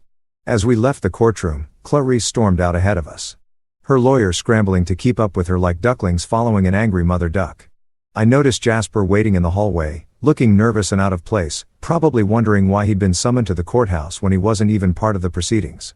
I didn't stick around to watch their reunion. But 2 days later, I got a text from Marcus, the HR guy who'd witnessed my termination and apparently felt guilty enough to maintain some contact. "Dude," the text read. She threw a stapler at him in the office. "Multiple witnesses. He's filing an HR complaint. This is insane." I read the message 3 times, trying to imagine the scene. Clarice stressed beyond belief after the hearing, taking out her frustration on the intern who'd started this whole disaster, throwing office supplies like she was auditioning for a workplace violence training video. Progress, I thought, smiling at my phone. Not the kind of progress anyone should celebrate, but progress nonetheless in showing that Clarice's perfect CEO facade was cracking under pressure. I texted back. "Please tell me someone got it on video." Security cameras, Marcus replied. It's going to be a whole thing. Perfect. Absolutely perfect. The mediation lasted approximately 45 minutes before Clarice's lawyers realized they were fighting a losing battle with insufficient ammunition and a client who kept making things worse every time she opened her mouth. I know this because Amamira texted me updates throughout the session like she was live tweeting a sporting event, except instead of touchdowns and home runs, it was legal victories and opposition failures. They're offering 20%. One text read. I laughed. Actual laughter. Her lawyer looked offended. Another now 30%. Still laughing. Your ex-wife just called me unreasonable. The mediator sided with me. Mediation failed spectacularly, which surprised exactly nobody who'd been paying attention to this disaster since day one. You can't mediate your way out of documented evidence and legal facts. No matter how many times Clarice's expensive lawyers tried to spin the narrative or suggest creative solutions that somehow involved me getting significantly less than half of what I was legally entitled to. It was like watching someone try to negotiate gravity, noble effort, but ultimately futile and kind of embarrassing to witness. So, we went to trial, actual trial, with a judge and everything, which took another 3 weeks of preparation, depositions, and gleefully destroying every argument Clarice's legal team tried to construct. I sat through depositions where Clarice's lawyers asked me increasingly desperate questions like, did you ever express verbally that you didn't consider yourself a partner? And, isn't it true that you sometimes referred to Mrs. Harrison as your boss? To which I replied respectively, no, because I absolutely considered myself a partner, and yes, because she was also literally my boss in the day-to-day operations, but that doesn't negate my founding partner status. Karen, except I didn't actually call the lawyer Karen, but I thought it loudly. The trial itself was less dramatic than TV shows would have you believe. No surprise witnesses, no last-minute evidence reveals, no dramatic courtroom outbursts. Well, except for Clarice's previous meltdown, which everyone involved had apparently agreed to pretend didn't happen for the sake of maintaining some semblance of professional dignity. It was mostly just lawyers presenting evidence. Expert witnesses testifying about standard business practices and ownership structures, and a judge who looked increasingly convinced that Clarice had made a series of catastrophically stupid decisions and was now facing the consequences. Gerald, the CFO, was called as a witness, and watching him try to remain neutral while basically confirming everything we claimed was beautiful in a Schadenfreude kind of way. Yes, Mr. Harrison was involved in all major financial decisions. He testified under oath. Yes, his input was considered essential to company operations. Yes, I was surprised when he was terminated because his contributions were significant and well documented. Each. Yes, was another nail in Clarice's legal coffin, and I could see her lawyers deflating like sad balloons at a birthday party nobody wanted to attend. Patricia from operations also testified, trying to walk the fine line between loyalty to Clarice and not committing perjury, which resulted in a lot of "I believe so" and to my knowledge statements that basically confirmed our position without her having to explicitly betray her current employer. Smart move on her part, even if it was too little too late to redeem herself in my eyes. They even tried to call Jasper as a witness, which Amamira had apparently anticipated and prepared for like a chess grandmaster seeing an opponent's move 3 turns ahead. The moment Jasper's name came up, Amamira objected so fast and with so much legal precedent backing her up that the judge sustained it before Clarice's lawyers could even finish their sentence. The intern's allegations are not relevant to the ownership dispute. The judge ruled, looking tired and probably wondering why she'd chosen a career that involved listening to wealthy people argue about money. We're here to determine Mr. Harrison's stake in the company, not relitigate his termination based on questionable testimony from an unqualified source. Unqualified source that was going in my memory bank forever. Right next to Exhibit Dumb and all the other legal burns Amira had delivered throughout this process. The judge's ruling came down on a Friday afternoon, which felt appropriate given that Fridays are either the best or worst day of the week, depending on your circumstances. For me, it was about to be the best. For Clarice, well, she was about to have the kind of Friday that makes people drink entire bottles of wine and question their life choices.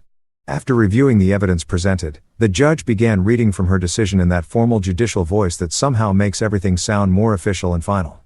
This court finds that Mr. Logan Harrison provided substantial capital investment, ongoing contributions, and essential business development that constitute founding partner status.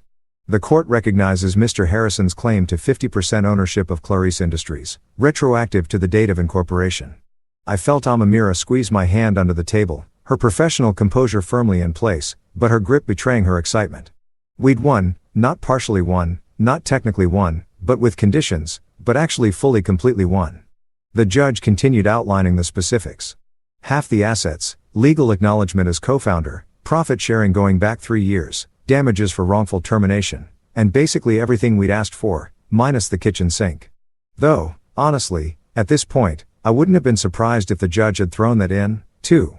The total amount, when everything was calculated, was enough to make my studio apartment in Astoria seem even more ridiculous by comparison. I was about to go from sleeping on Rico's couch eating sad noodles to financially secure enough to never eat sad noodles again unless I chose to for nostalgic purposes.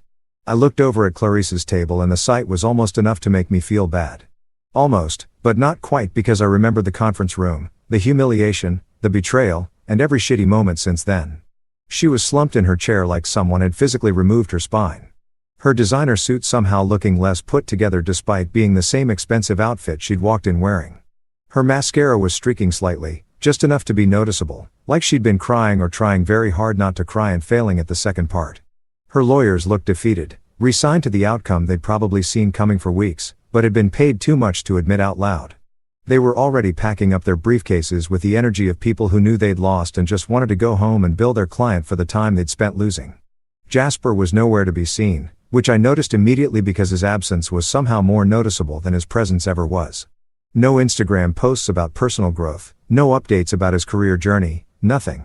According to Marcus' last text, Jasper had taken a leave of absence to focus on personal development, which was corporate speak for hiding from the consequences of his actions and possibly from Clarice, who threw a stapler at him. The judge adjourned, everyone stood, and suddenly it was over. Months of stress, anger, legal battles, and sleepless nights finished in a Friday afternoon ruling that took maybe 15 minutes to read aloud. Justice apparently doesn't require dramatic timing or extended monologues, just facts, evidence, and a judge who'd seen enough corporate to recognize it when presented in official legal documents. Amamira turned to me, her professional mask finally cracking into a genuine smile that made her look 10 years younger and significantly less terrifying. "We did it," she said simply. "You did it. You stood up for yourself. You had the evidence to back it up, and you won. This is what justice actually looks like, Logan. Not movie justice with dramatic speeches, but real justice with paperwork and persistence." "Thank you," I said, and meant it with every fiber of my being. "Seriously, Amamira, I couldn't have done this without you. You turned my pile of angry documents into an actual case. You made them pay attention. You made them acknowledge what I contributed. That's what friends are for," she said, squeezing my shoulder. "Well, friends who went to law school and enjoy destroying people's lives legally, but mostly the friends part." We were gathering our things, preparing to leave the courtroom and celebrate with overpriced drinks and probably some gloating when Clarice approached us. Her lawyers had already left, probably eager to distance themselves from the loss and start drafting bills for their unsuccessful services. She walked over slowly, like each step required effort she barely had. And when she finally spoke, her voice cracked in a way I'd never heard before. "Logan," she said, my name coming out broken and small, nothing like the confident CEO voice she'd used to fire me. "You destroyed everything. The company, our marriage, my reputation, everything we built together. You destroyed all of it." I looked at her, really looked at her, and felt absolutely nothing except maybe mild annoyance that she was trying to make this about me destroying things when she'd been the one who started this entire disaster. "No, Clarice," I said, keeping my voice calm and even. "The way you'd explain something obvious to someone who's being deliberately obtuse. You believed a 22-year-old intern over your husband. You fired me based on lies from a kid who couldn't even spell project without Grammarly checking his work. You chose him over me over 7 years of partnership over everything we actually built together. I didn't destroy anything. I just took attendance at the funeral you created. I just showed up to document the damage you did and claimed what was legally mine." Her face crumpled, mascara now definitely streaking. And part of me, a very small part, felt something like sympathy. But the larger part, the part that had spent weeks on Rico's couch wondering what I'd done to deserve this, felt nothing but satisfaction that she finally understood the consequences of her choices. "But we could have worked it out," she whispered, one last desperate attempt at rewriting history. "We could have talked, compromised, found a solution that didn't involve lawyers and judges and destroying the company. We could have," I agreed, "if you'd believed me instead of Jasper. If you'd investigated his claims instead of immediately siding with him.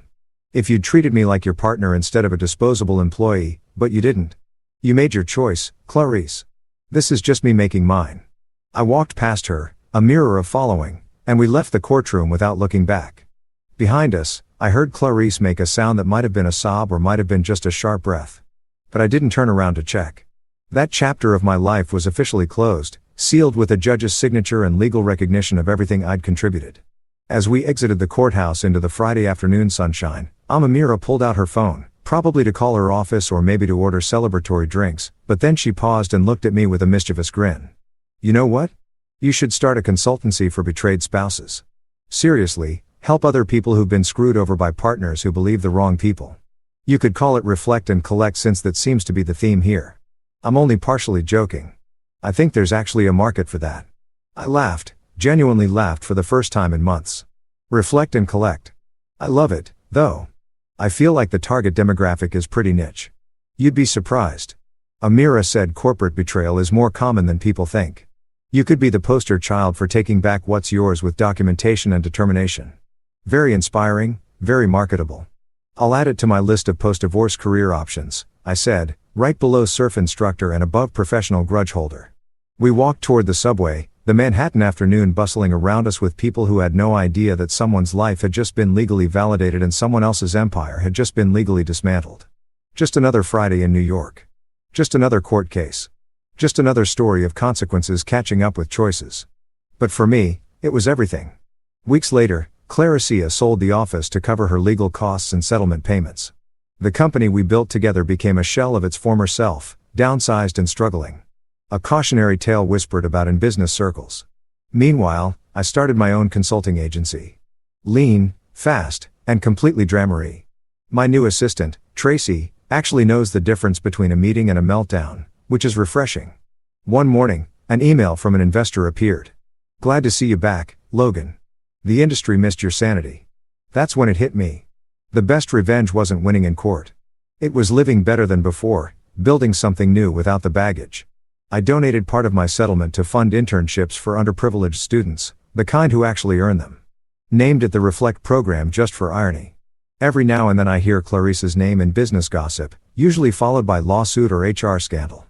I just sip my coffee and smile, because when life throws you out over a lie, the only thing better than revenge is watching them trip over the truth you left behind.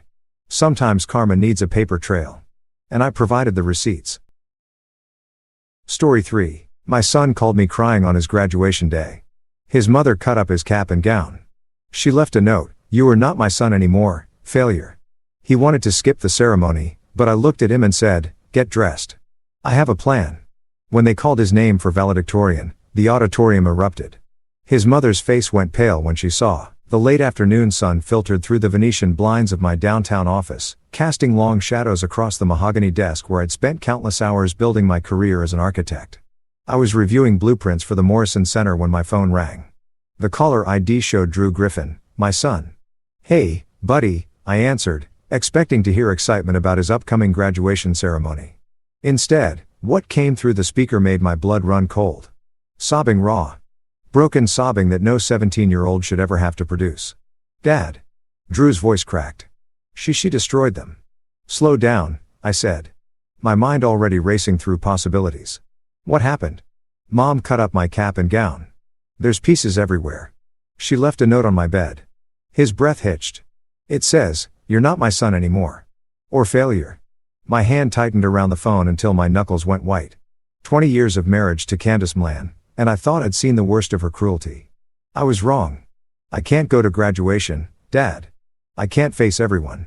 I can't listen to me, Drew," I said, standing up and grabbing my car keys. "Don't move. I'm coming to get you, and we're going to that ceremony." "But, Dad, trust me, son. I have a plan." The drive from my office to the house I'd once called home took 15 minutes, but my mind traveled back 20 years in that time. I'd met Candace at a charity gala hosted by her father's company. She was stunning, sharp-witted, and came from money, old money that I, the son of a construction foreman and a school teacher, had never experienced. Her parents, Roger and Lynn Mlan, ran one of the most successful real estate development firms in the state. I was a young architect then, hungry and talented, but without connections. Candace seemed different from the other socialites I'd met. She claimed to want authenticity, someone who'd earned their place rather than inherited it. I fell for it hard. We married within a year. Drew came along 2 years later, and for a brief window, I believed we were happy. But as my firm grew, as I started winning awards and building a reputation independent of the Mlan name, something shifted in Candace. The woman I'd married began to vanish, replaced by someone bitter and controlling. It started small, criticism disguised as concern. "Are you sure that's the right design choice, Stephen? You wouldn't want to embarrass yourself." Then it escalated. She belittled my work at dinner parties. Always with a laugh that suggested she was joking, but her eyes were ice. The real poison, though, was how she treated Drew. I pulled into the driveway of our house. Technically still our house, though I've been living in an apartment downtown for the past 4 months. The separation wasn't official yet. Candace wanted to work things out, but I knew better. She wanted to maintain appearances until she could spin the narrative in her favor. Drew met me at the door, his eyes red and swollen. At 17, he'd grown to 6 feet tall, athletic from years of track and cross country with my dark hair and his mother's sharp features. But right now, he looked small, defeated. "Show me," I said. He led me upstairs to his room. The navy blue cap and gown lay in ribbons across his bed. The fabric had been methodically shredded with scissors. This wasn't a moment of rage. This was calculated destruction. The note sat on his pillow, written in Candace's precise handwriting. I picked it up, reading the words that had shattered my son. "You're not my son anymore. Failure. You've proven you're just like your father. Mediocre, embarrassing, beneath the Milan standard. Don't bother coming to me for college money. You're on your own." "Dad," Drew said quietly. "I got a 3.7 gigapascals. I made varsity track. I got accepted to 3 good universities. Why does she hate me so much?" I turned to face him, placing my hands on his shoulders. "Because you're not who she wanted you to be. You're not a puppet she can control. And that terrifies her. I don't understand. Your mother comes from a world where image is everything. When I met her, I thought I was the exception to her family's rules. But the truth is, she wanted to own me, to remake me into her ideal. When that didn't work, she shifted her focus to you." Drew's jaw tightened. "What did she want me to be?" "Perfect. But her version of perfect. Captain of the football team, not cross country, business major at her alma mater, not environmental science at a state school. She wanted a son who would join her father's company, marry into another wealthy family, perpetuate the Milan legacy. That's insane." "Yes, it is." I glanced around his room at the posters of national parks, the shelf full of books about ecology and conservation, the photos of him crossing finish lines with genuine joy on his face. "But you know what? You're better than that. You're kind, passionate, and real. And that's why we're going to that graduation ceremony." "Dad, I don't have a cap and gown." "I know. I'll handle it." I checked my watch. "Get dressed. Wear that suit we bought for college interviews. I'll be back in 90 minutes. "Where are you going?" I smiled, and it wasn't a kind smile. "To make sure your mother learns a lesson she should have learned a long time ago." My first stop was the school district office. I'd made some calls from the car, and Principal Vera Rice agreed to meet me despite the late hour. She was a stocky woman in her 50s with steel gray hair and eyes that missed nothing. "Stephen, I got your message," she said, ushering me into her office.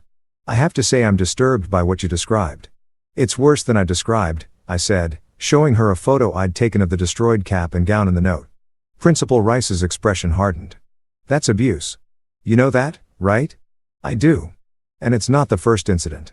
Just the first I can prove so clearly." She studied me carefully. "You're here for more than a replacement cap and gown. I need information about Drew's class ranking." Something flickered across her face. "You don't know what?" She pulled up her computer, typed for a moment, then turned the screen toward me. "This is confidential until the ceremony, but given the circumstances," she pointed to the screen. "Drew is graduating as valedictorian. His weighted GPA is 4.2. Between his AP courses, his independent study in environmental science with Professor Timothy Stevens at the university, and his academic achievements, he edged out Meredith Bird by 0.003. I felt my chest tighten with pride and rage. "Candace doesn't know." "No, we only notify the valedictorian and salutatorian 2 days before graduation. Drew was informed yesterday." "Did he not tell you?" "He probably wanted to surprise me. He mentioned he had something special to share after the ceremony." I paused, piecing it together. Candace must have found out somehow. That's why she did this. She couldn't stand that he succeeded without her approval. On his own terms, Principal Rice nodded slowly. "There's something else you should know. Meredith Bird's mother, Erin Bird, is on the school board with Candace. They're competitive, to put it mildly." The picture became clearer. Candace had probably learned from Erin that Drew beaten Meredith for valedictorian. In her twisted mind, that wasn't a triumph. It was a humiliation. Her son had succeeded, but not in the way she could publicly claim credit for. He'd done it in environmental science and athletics. Fields she considered beneath the Mlan standard. I need a favor, I said. Can you delay announcing the valedictorian until later in the ceremony? And can you get me a list of everyone who's speaking? Why? Because I'm going to make sure Candace Mlan sits through every moment of her son's triumph before she realizes what's happening, and I want to be there when it hits her. Principal Rice smiled, and it was a wolf smile. You know, I've wanted to put that woman in her place for years. She's made my life hell on the school board.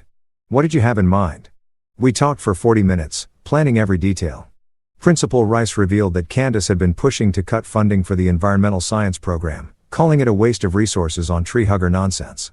She'd also tried to block Drew from his independent study, arguing it was inappropriate fraternization between students and university professors. Every move Candace made was designed to undermine Drew's achievements, to force him into her mold, and he'd succeeded anyway, which must have driven her insane. I'll need to make some calls, Principal Rice said. But I think we can make this work. Do you have someone who can get Drew a new cap and gown? Already handled. Thank you, Vera. Thank you, Stephen. That boy deserves better than what she's given him. My second stop was the university, where I met Professor Timothy Stevens in his office. He was younger than I expected, maybe 40, with a lean build of someone who spent more time in the field than behind a desk. His office was cluttered with rock samples, plant specimens, and photographs of wilderness areas. Mr. Griffin, he said, shaking my hand. Drew speaks very highly of you. The feeling is mutual, Professor. He talks about your mentorship constantly. Stevens gestured for me to sit. When you called, you said this was urgent. Something about Drew's graduation. I explained the situation. As I talked, Stevens's expression grew darker. I had no idea his home situation was that toxic, he said. Drew always seemed so well-adjusted, focused, passionate, mature beyond his years. He's good at hiding pain. He gets that from me. I leaned forward. Professor, I need to know.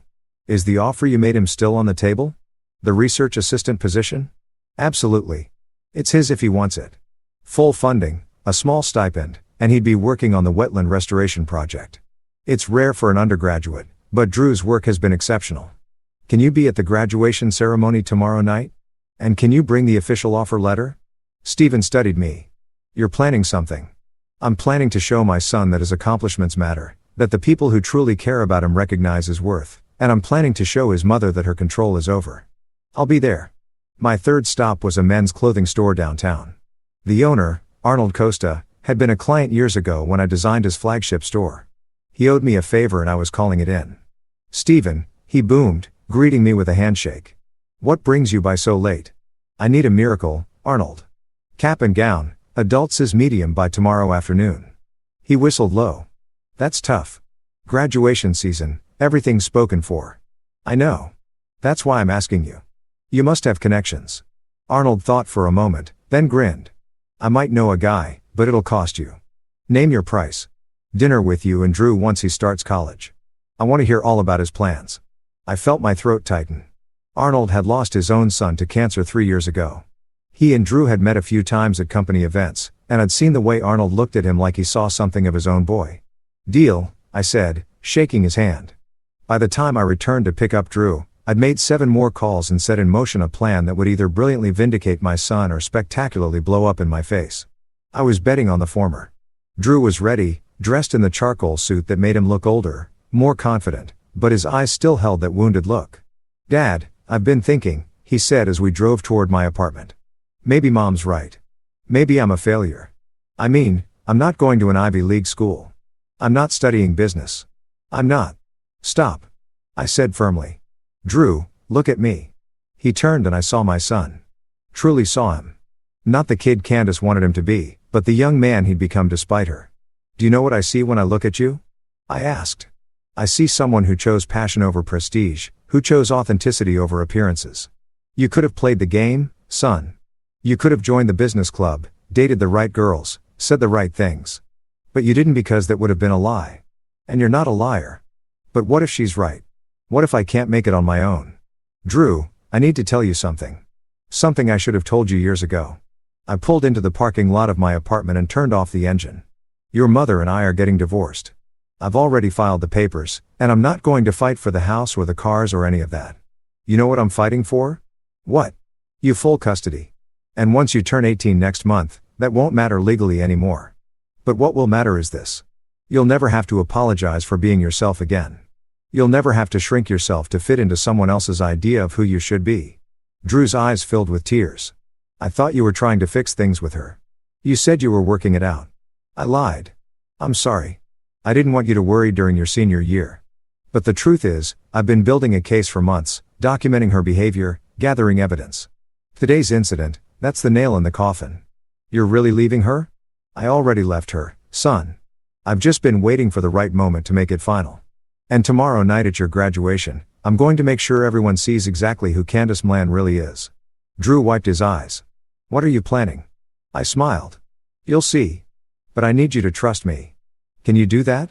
He nodded slowly. What do I need to do? Show up. Be yourself. And when they call your name, walk across that stage like you own it. Because you've earned it, Drew. Every step. We spent that evening in my apartment eating takeout Chinese food and talking about everything except graduation. I asked about his plans for college, his research ideas, his goals. For the first time in months, I saw him light up. Saw the passion that Candace had tried so hard to extinguish. Around midnight, he fell asleep on my couch. I covered him with a blanket and sat in the chair across from him, watching him sleep like I had when he was a baby. Back then, I'd promised him I would protect him from the world. I'd failed at that for too long, letting Candace's poison seep into our lives. But tomorrow, I would make it right. The next morning, I made breakfast while Drew showered.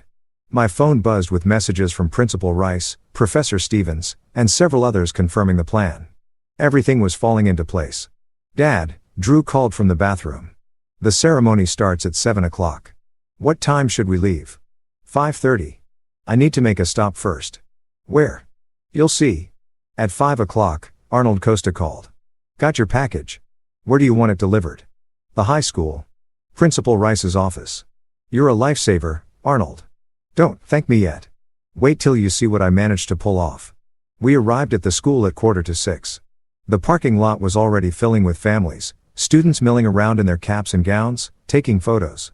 Drew tensed beside me. What if I see Mom? Then you look her in the eye and you smile because she doesn't control you anymore. Principal Rice met us at the side entrance holding a garment bag. Steve and Drew, come with me. In her office, she unzipped the bag to reveal not just a cap and gown, but the gold honor cords for valedictorian and a special sash embroidered with the school's crest. Arnold really came through, I murmured. There's more, Principal Rice said. She handed Drew an envelope. Your speech? I took the liberty of printing it out since you probably don't have access to the one at your mother's house. Drew unk greater than S eyes widened. How did you? You emailed it to me for review last week. Remember? I saved it. She smiled. Drew, you're going to knock them dead tonight. While Drew changed, Principal Rice pulled me aside. Candace is already here. She's sitting in the front row with her parents. She's been telling everyone that Drew isn't attending, that he's unwell. Perfect. Stefan, are you sure about this? Once we start, there's no going back. I've never been more sure of anything in my life. The ceremony began at 7 sharp. The auditorium was packed with nearly 400 graduating seniors and their families.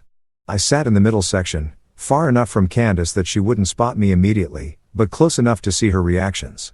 She looked impeccable as always.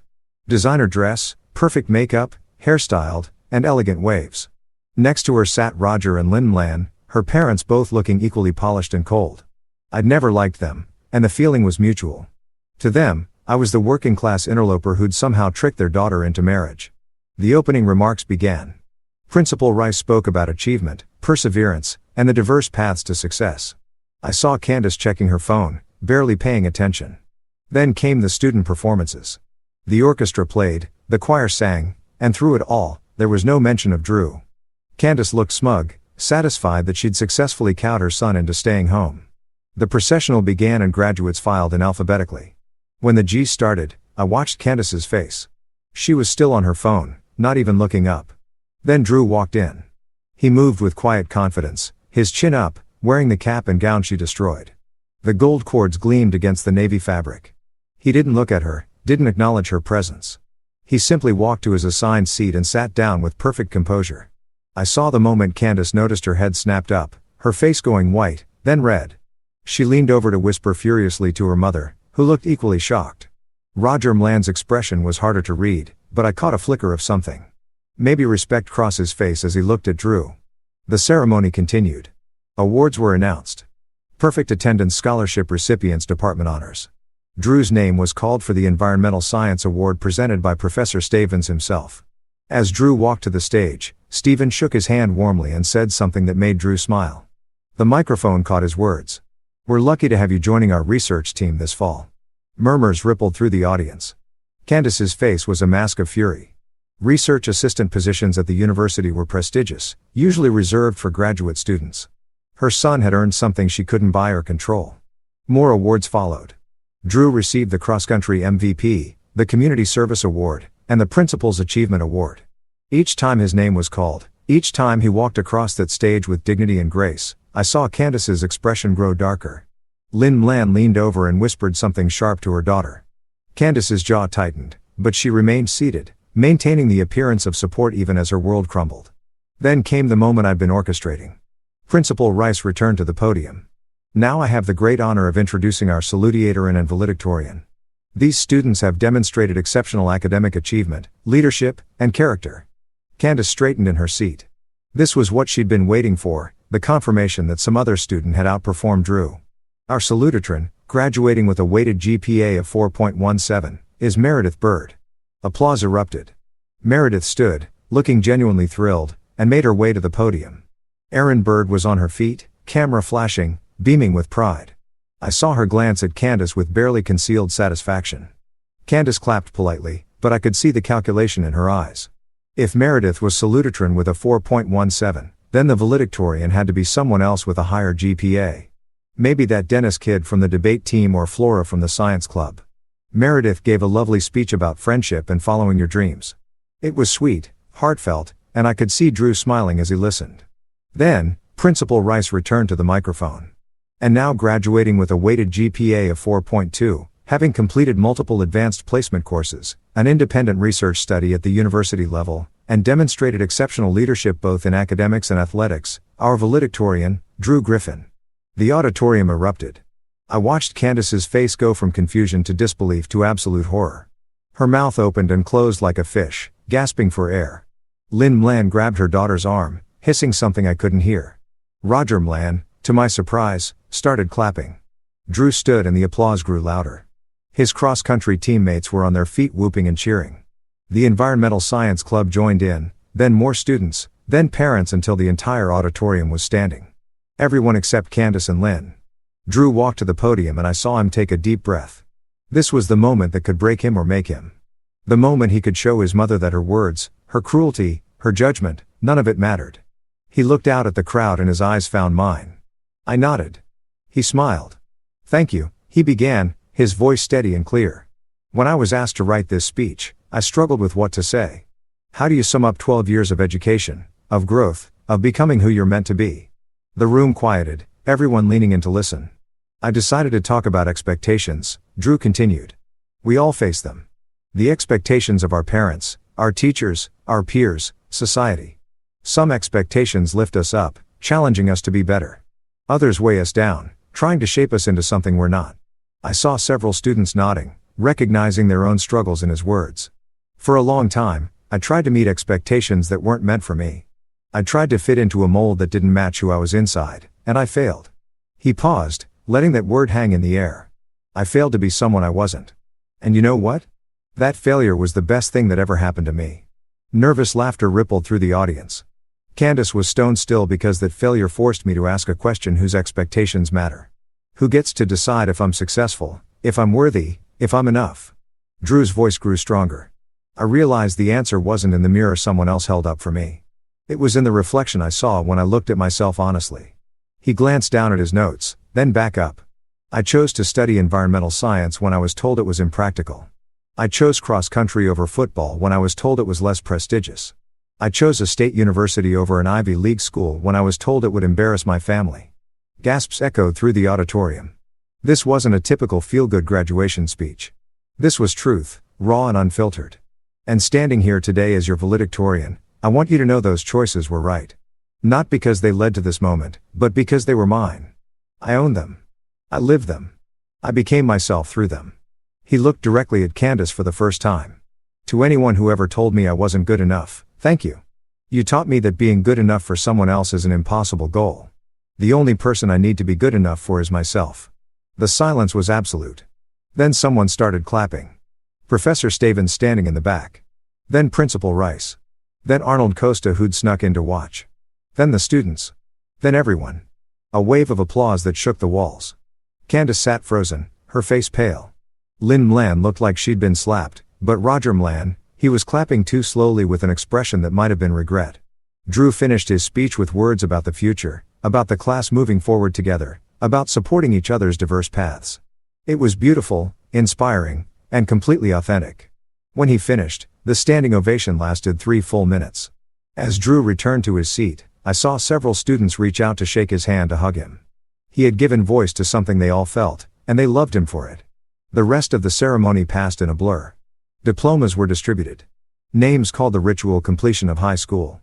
Through it all, Candace remained seated, barely moving, while chaos swirled in her mind. When the last graduate crossed the stage, Principal Rice made one final announcement. Before our students throw their caps, I have one more presentation to make. Drew Griffin, could you return to the stage, please? Confusion flickered across Drew's face, but he stood and walked back to the podium. Drew, Principal Rice said, your teacher and mentor, Professor Timothy Stevens, has something for you.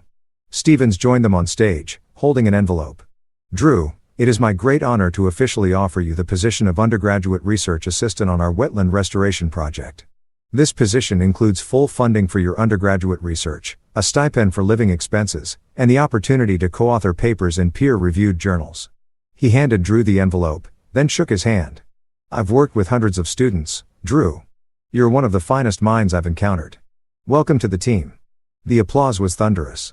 I saw Aaron Bird's expression shift from satisfaction to envy. This wasn't just an academic honor.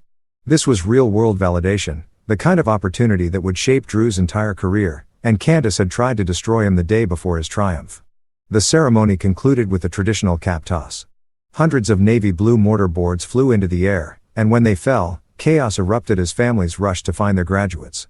I made my way through the crowd toward Drew. He saw me coming and grinned, a real genuine grin that lit up his entire face.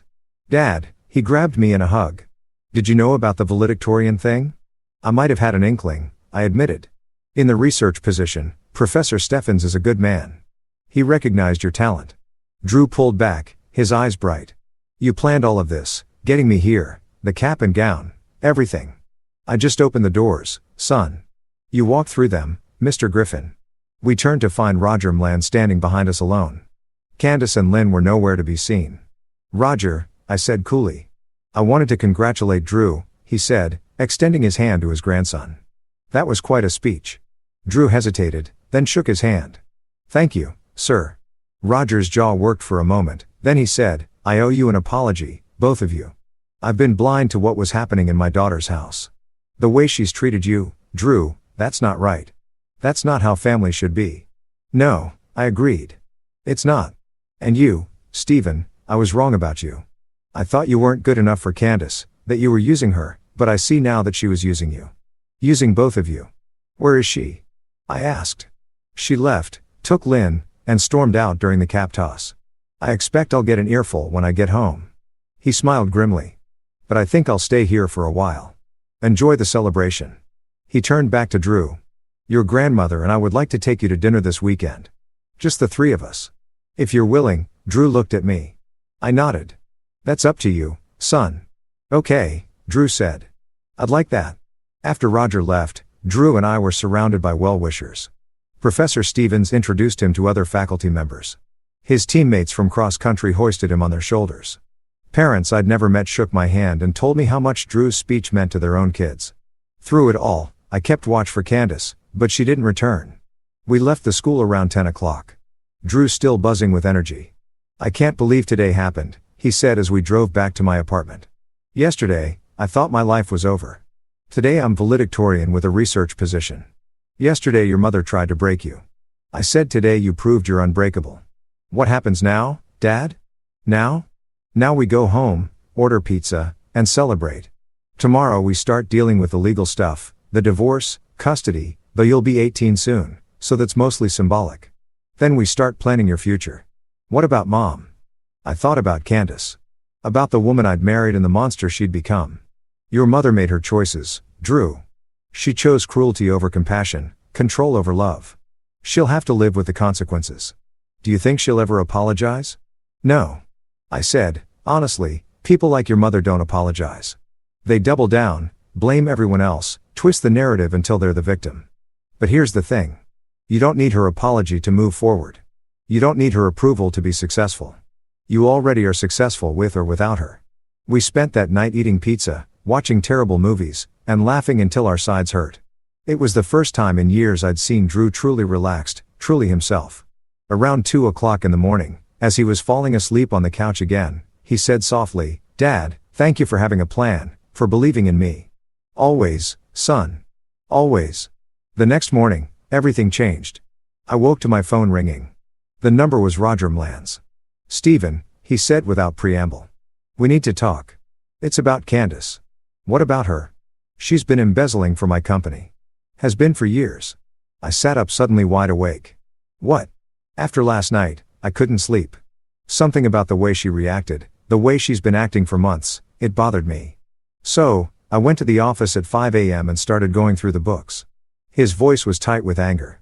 "She's stolen nearly $2 million over the past 6 years." My mind reeled. How? Fake vendor contracts, inflated expense reports, ghost employees. It's sophisticated, which is why our auditors missed it. But once I knew what to look for, it was obvious. He paused. "I'm calling the police." "Stephen, I wanted you to know first."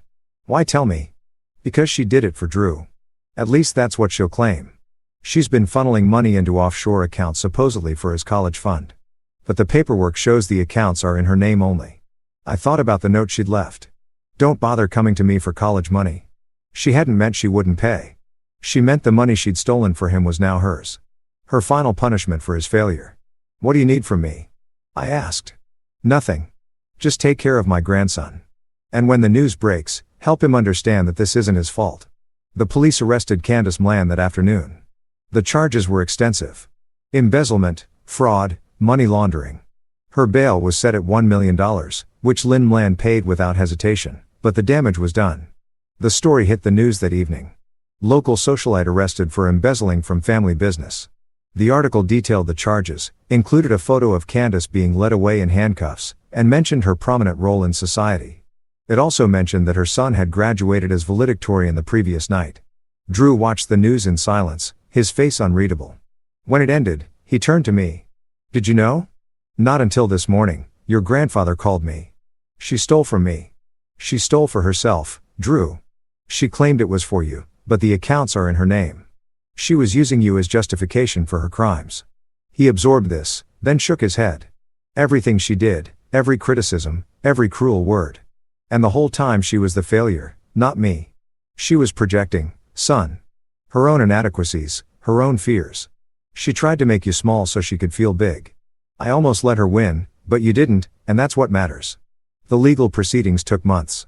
Candace pleaded not guilty, claiming the money was legitimately earned through consulting work. But Roger's lawyers were thorough and the evidence was damning. In the end, she took a plea deal. 5 years in prison, restitution of the full amount stolen and permanent removal from any position at Mlan Development. Lynn Mlan tried to spin it as a misunderstanding, a mistake born of maternal love, but nobody was buying it. The Mlan name, so carefully cultivated over decades, was permanently tarnished. Through it all, Drew thrived. He started his research position at the university, throwing himself into the wetland project with passion and dedication. Professor Steffens told me Drew was exceptional, publishing quality work within his first semester. Roger and Drew developed a relationship, meeting for lunch every week. Roger, to his credit, never tried to defend his daughter or minimize what she'd done. Instead, he focused on being the grandfather he should have been all along. The divorce was finalized 6 months after graduation. I got everything I wanted, full custody, though Drew was now legally an adult, the house, and complete separation from the Mlan family finances. I didn't ask for alimony or support. I just wanted out. Candace from prison sent one letter. It arrived on Drew's 18th birthday. He read it in my presence, his expression hardening with each line. When he finished, he handed it to me. It was full of justifications, excuses, and accusations. She blamed me for turning Drew against her. She blamed the Lanes for abandoning her. She blamed Drew for being ungrateful and disloyal. Nowhere in the 3-page letter did she apologize or take responsibility. "Do you want to respond?" I asked. Drew thought for a moment, then shook his head. No, she wouldn't hear me anyway. He took the letter, walked to the fireplace, and burned it. "I'm done carrying her poison," he said, watching the paper curl and blacken. "From now on, I only carry what helps me grow." 3 years later, I stood in that same auditorium where Drew had graduated high school. But this time it was the university's ceremony and Drew was graduating summa cum laude with his bachelor's degree in environmental science. He'd been accepted to graduate school at 3 top programs. He'd co-authored 4 research papers. He'd been awarded the university's Outstanding Undergraduate Research Award. And he'd done it all with a quiet determination that had always defined him. Roger Mlan sat next to me, older now, but proud. Lynn had passed away the previous year, her health broken by the shame of Candace's crimes. Roger had changed his will, leaving the majority of his estate to Drew and various environmental charities. "She could be here," Roger said quietly, referring to Candace. "She got out on parole last month." "Did she contact Drew?" "She tried." He didn't respond. We watched as Drew crossed the stage, shaking hands with the university president. His name was called with honors and the applause was warm, genuine. After the ceremony, we celebrated at a nice restaurant. Drew, Roger, Professor Stevens, Arnold Costa, and several of Drew's friends from the research team. We toasted to success, to the future, to the work still to be done. At one point, Drew pulled me aside. "Dad, I never thanked you properly for graduation night. For believing in me when I couldn't believe in myself. You don't need to thank me for being your father. Drew, that's just love. Still, you had a plan when I had none. You saw the path forward when I saw only darkness." I thought back to that phone call, to my son's broken sobs, to the destroyed cap and gown. "You know what my plan really was?" I said, "To show you what I already knew.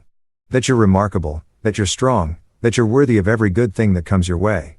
Did it work? I looked at the young man before me, confident, accomplished, kind, and smiled. "What do you think?" He grinned. "Yeah, it worked."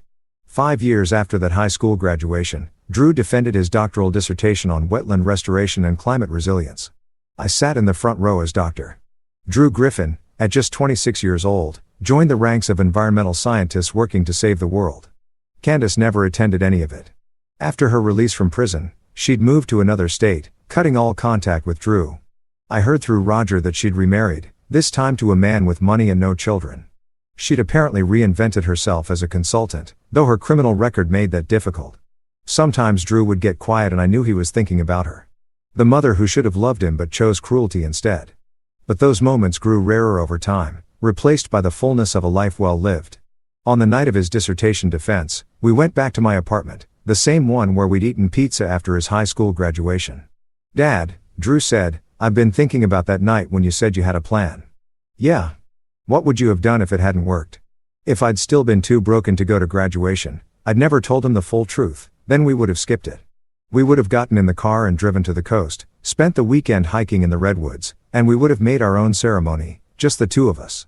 But the valedictorian reveal, Mom's reaction, all of that would have been meaningless if you weren't ready. The plan wasn't about revenge, Drew.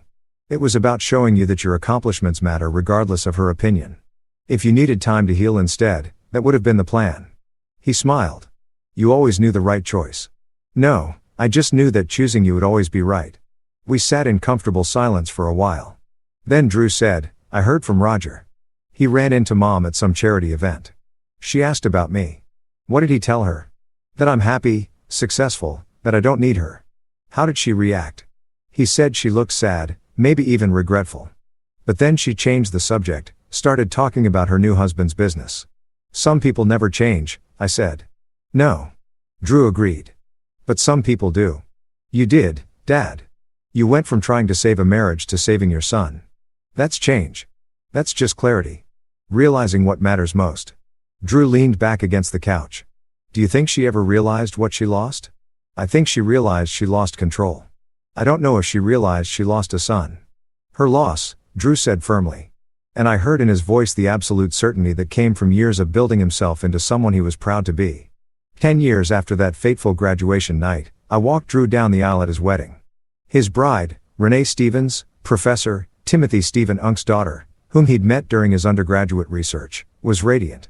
They'd bonded over shared passion for environmental work and a shared understanding of complicated family relationships. Roger Mlan was there, elderly but still sharp, beaming with pride. Arnold Costa sat in the third row, having become like an uncle to Drew over the years. The church was full of friends, colleagues, and people whose lives Drew had touched through his work. Candace was not invited. We hadn't heard from her in years. As I placed Drew's hand in Renee's, I thought about that 17-year-old boy who'd called me crying, convinced his life was over. And I looked at the man he'd become, Dr. Drew Griffin, published scientist, loving partner, someone who'd turned pain into purpose. Take care of him, I whispered to Renee. She smiled. He can take care of himself, Mr. Griffin. But I'll stand beside him anyway. At the reception during the father-son dance, Drew said, "You know what? What I remember most about that graduation night." "What's that?" "The way you said I have a plan, like it was a fact, not a hope. Like you knew without doubt that everything would be okay." I was terrified. I admitted I had no idea if any of it would work. "But you sounded so sure because I was sure of you, Drew. I was sure that if I gave you a chance, if I showed you that someone believed in you, you'd find your way. And you did." He hugged me tight. "Thank you, Dad, for that night. For every night since, for teaching me that the people who love you don't try to break you, they help you build yourself stronger." Later, during the toasts, Roger Mlan stood. His hands shook slightly as he raised his glass. "I want to tell you all something," he said. 10 years ago, my daughter tried to destroy my grandson. She cut up his graduation gown, called him a failure, tried to convince him he was worthless. The room went silent. But this young man's father had a different plan. He showed Drew that real strength isn't about controlling others. It's about believing in yourself. That real success isn't about meeting someone else's standards. It's about exceeding your own. Roger's eyes found mine. Stephen Griffin is a better man than I gave him credit for. And Drew is everything a grandfather could hope for. Not because of the degrees or awards, but because he's kind. He's genuine. He's his own person." He raised his glass higher. "To Drew and Renee, may you build a life as authentic and beautiful as the love you share." The toast was met with thunderous applause. That night, as the celebration wound down, I stepped outside for air. The summer night was warm, stars bright above the city lights. "Dad," I turned to find Drew standing in the doorway. "Everything okay?" I asked. "More than okay," he joined me, looking up at the stars. "I was just thinking 10 years ago. I thought my world was ending. And in a way, it was the world Mom wanted for me. The person she wanted me to be that died that night and something better was born." "Yeah." He smiled. "You know, sometimes I wonder what would have happened if you hadn't answered that call. If I'd faced that night alone, you never would have been alone, Drew. Even if I'd been on the other side of the world, I would have found a way to be there for you. I know. That's what I've learned from you. That real love isn't about grand gestures or perfect words. It's about showing up, being present, having a plan even when everything seems hopeless." We stood together in comfortable silence, father and son, watching the stars, and thinking about the long road from that devastating phone call to this moment of triumph. "She called," Drew said suddenly. "I stiffened Candace yesterday. I don't know how she got my number. She said she wanted to congratulate me on the wedding, that she hoped we could reconnect." "What did you say?" I told her I'd think about it. Then I hung up. "And have you thought about it?" He took a deep breath. "I think she's still my mother. Part of me will always wonder if she's changed.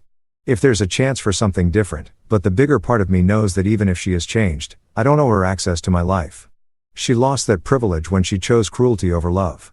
That's wise, son. I learned from the best." He turned to me. "You could have poisoned me against her. Could have spent years telling me how terrible she was, but you didn't. You let me see it for myself. Let me make my own choices. That took strength. You deserve the truth, not my version of it. Still, thank you." He checked his watch. "I should get back. Renee will wonder where I disappeared to." As he turned to leave, I called after him. "Drew." "Yeah, Dad. I'm proud of you. Not because you're Dr. Griffin or because you published papers or won awards. I'm proud because you chose to be kind when you could have been bitter. You chose to build when you could have destroyed. You chose yourself when the world was telling you to be someone else." His eyes glistened. "That's because I had you showing me the way." He went back inside and I stayed a moment longer under the stars. Somewhere out there, Candace Mlan was living her life. Probably convinced she'd been wronged, that she was the victim of circumstances beyond her control. But here, in this moment, her son was celebrating a love she'd never understand, surrounded by people who valued him for exactly who he was. And that was the best revenge I could have ever planned, not her suffering. But Drew's joy, the plan hadn't been perfect. There had been setbacks, hard days, moments when Drew struggled with the scars Candace left behind. But through it all, we'd worked together to build something she could never touch. A relationship based on mutual respect, unconditional love, and the understanding that real strength comes from within. As I walked back into the reception, I heard Drew's laugh, genuine, free, unburdened. And I knew that 10 years ago, when I told my crying son, I have a plan. This was what I've been planning for all along. Not revenge, not vindication, not even justice. Just this, my son. Happy, whole, and free. That was the plan, and it had worked perfectly.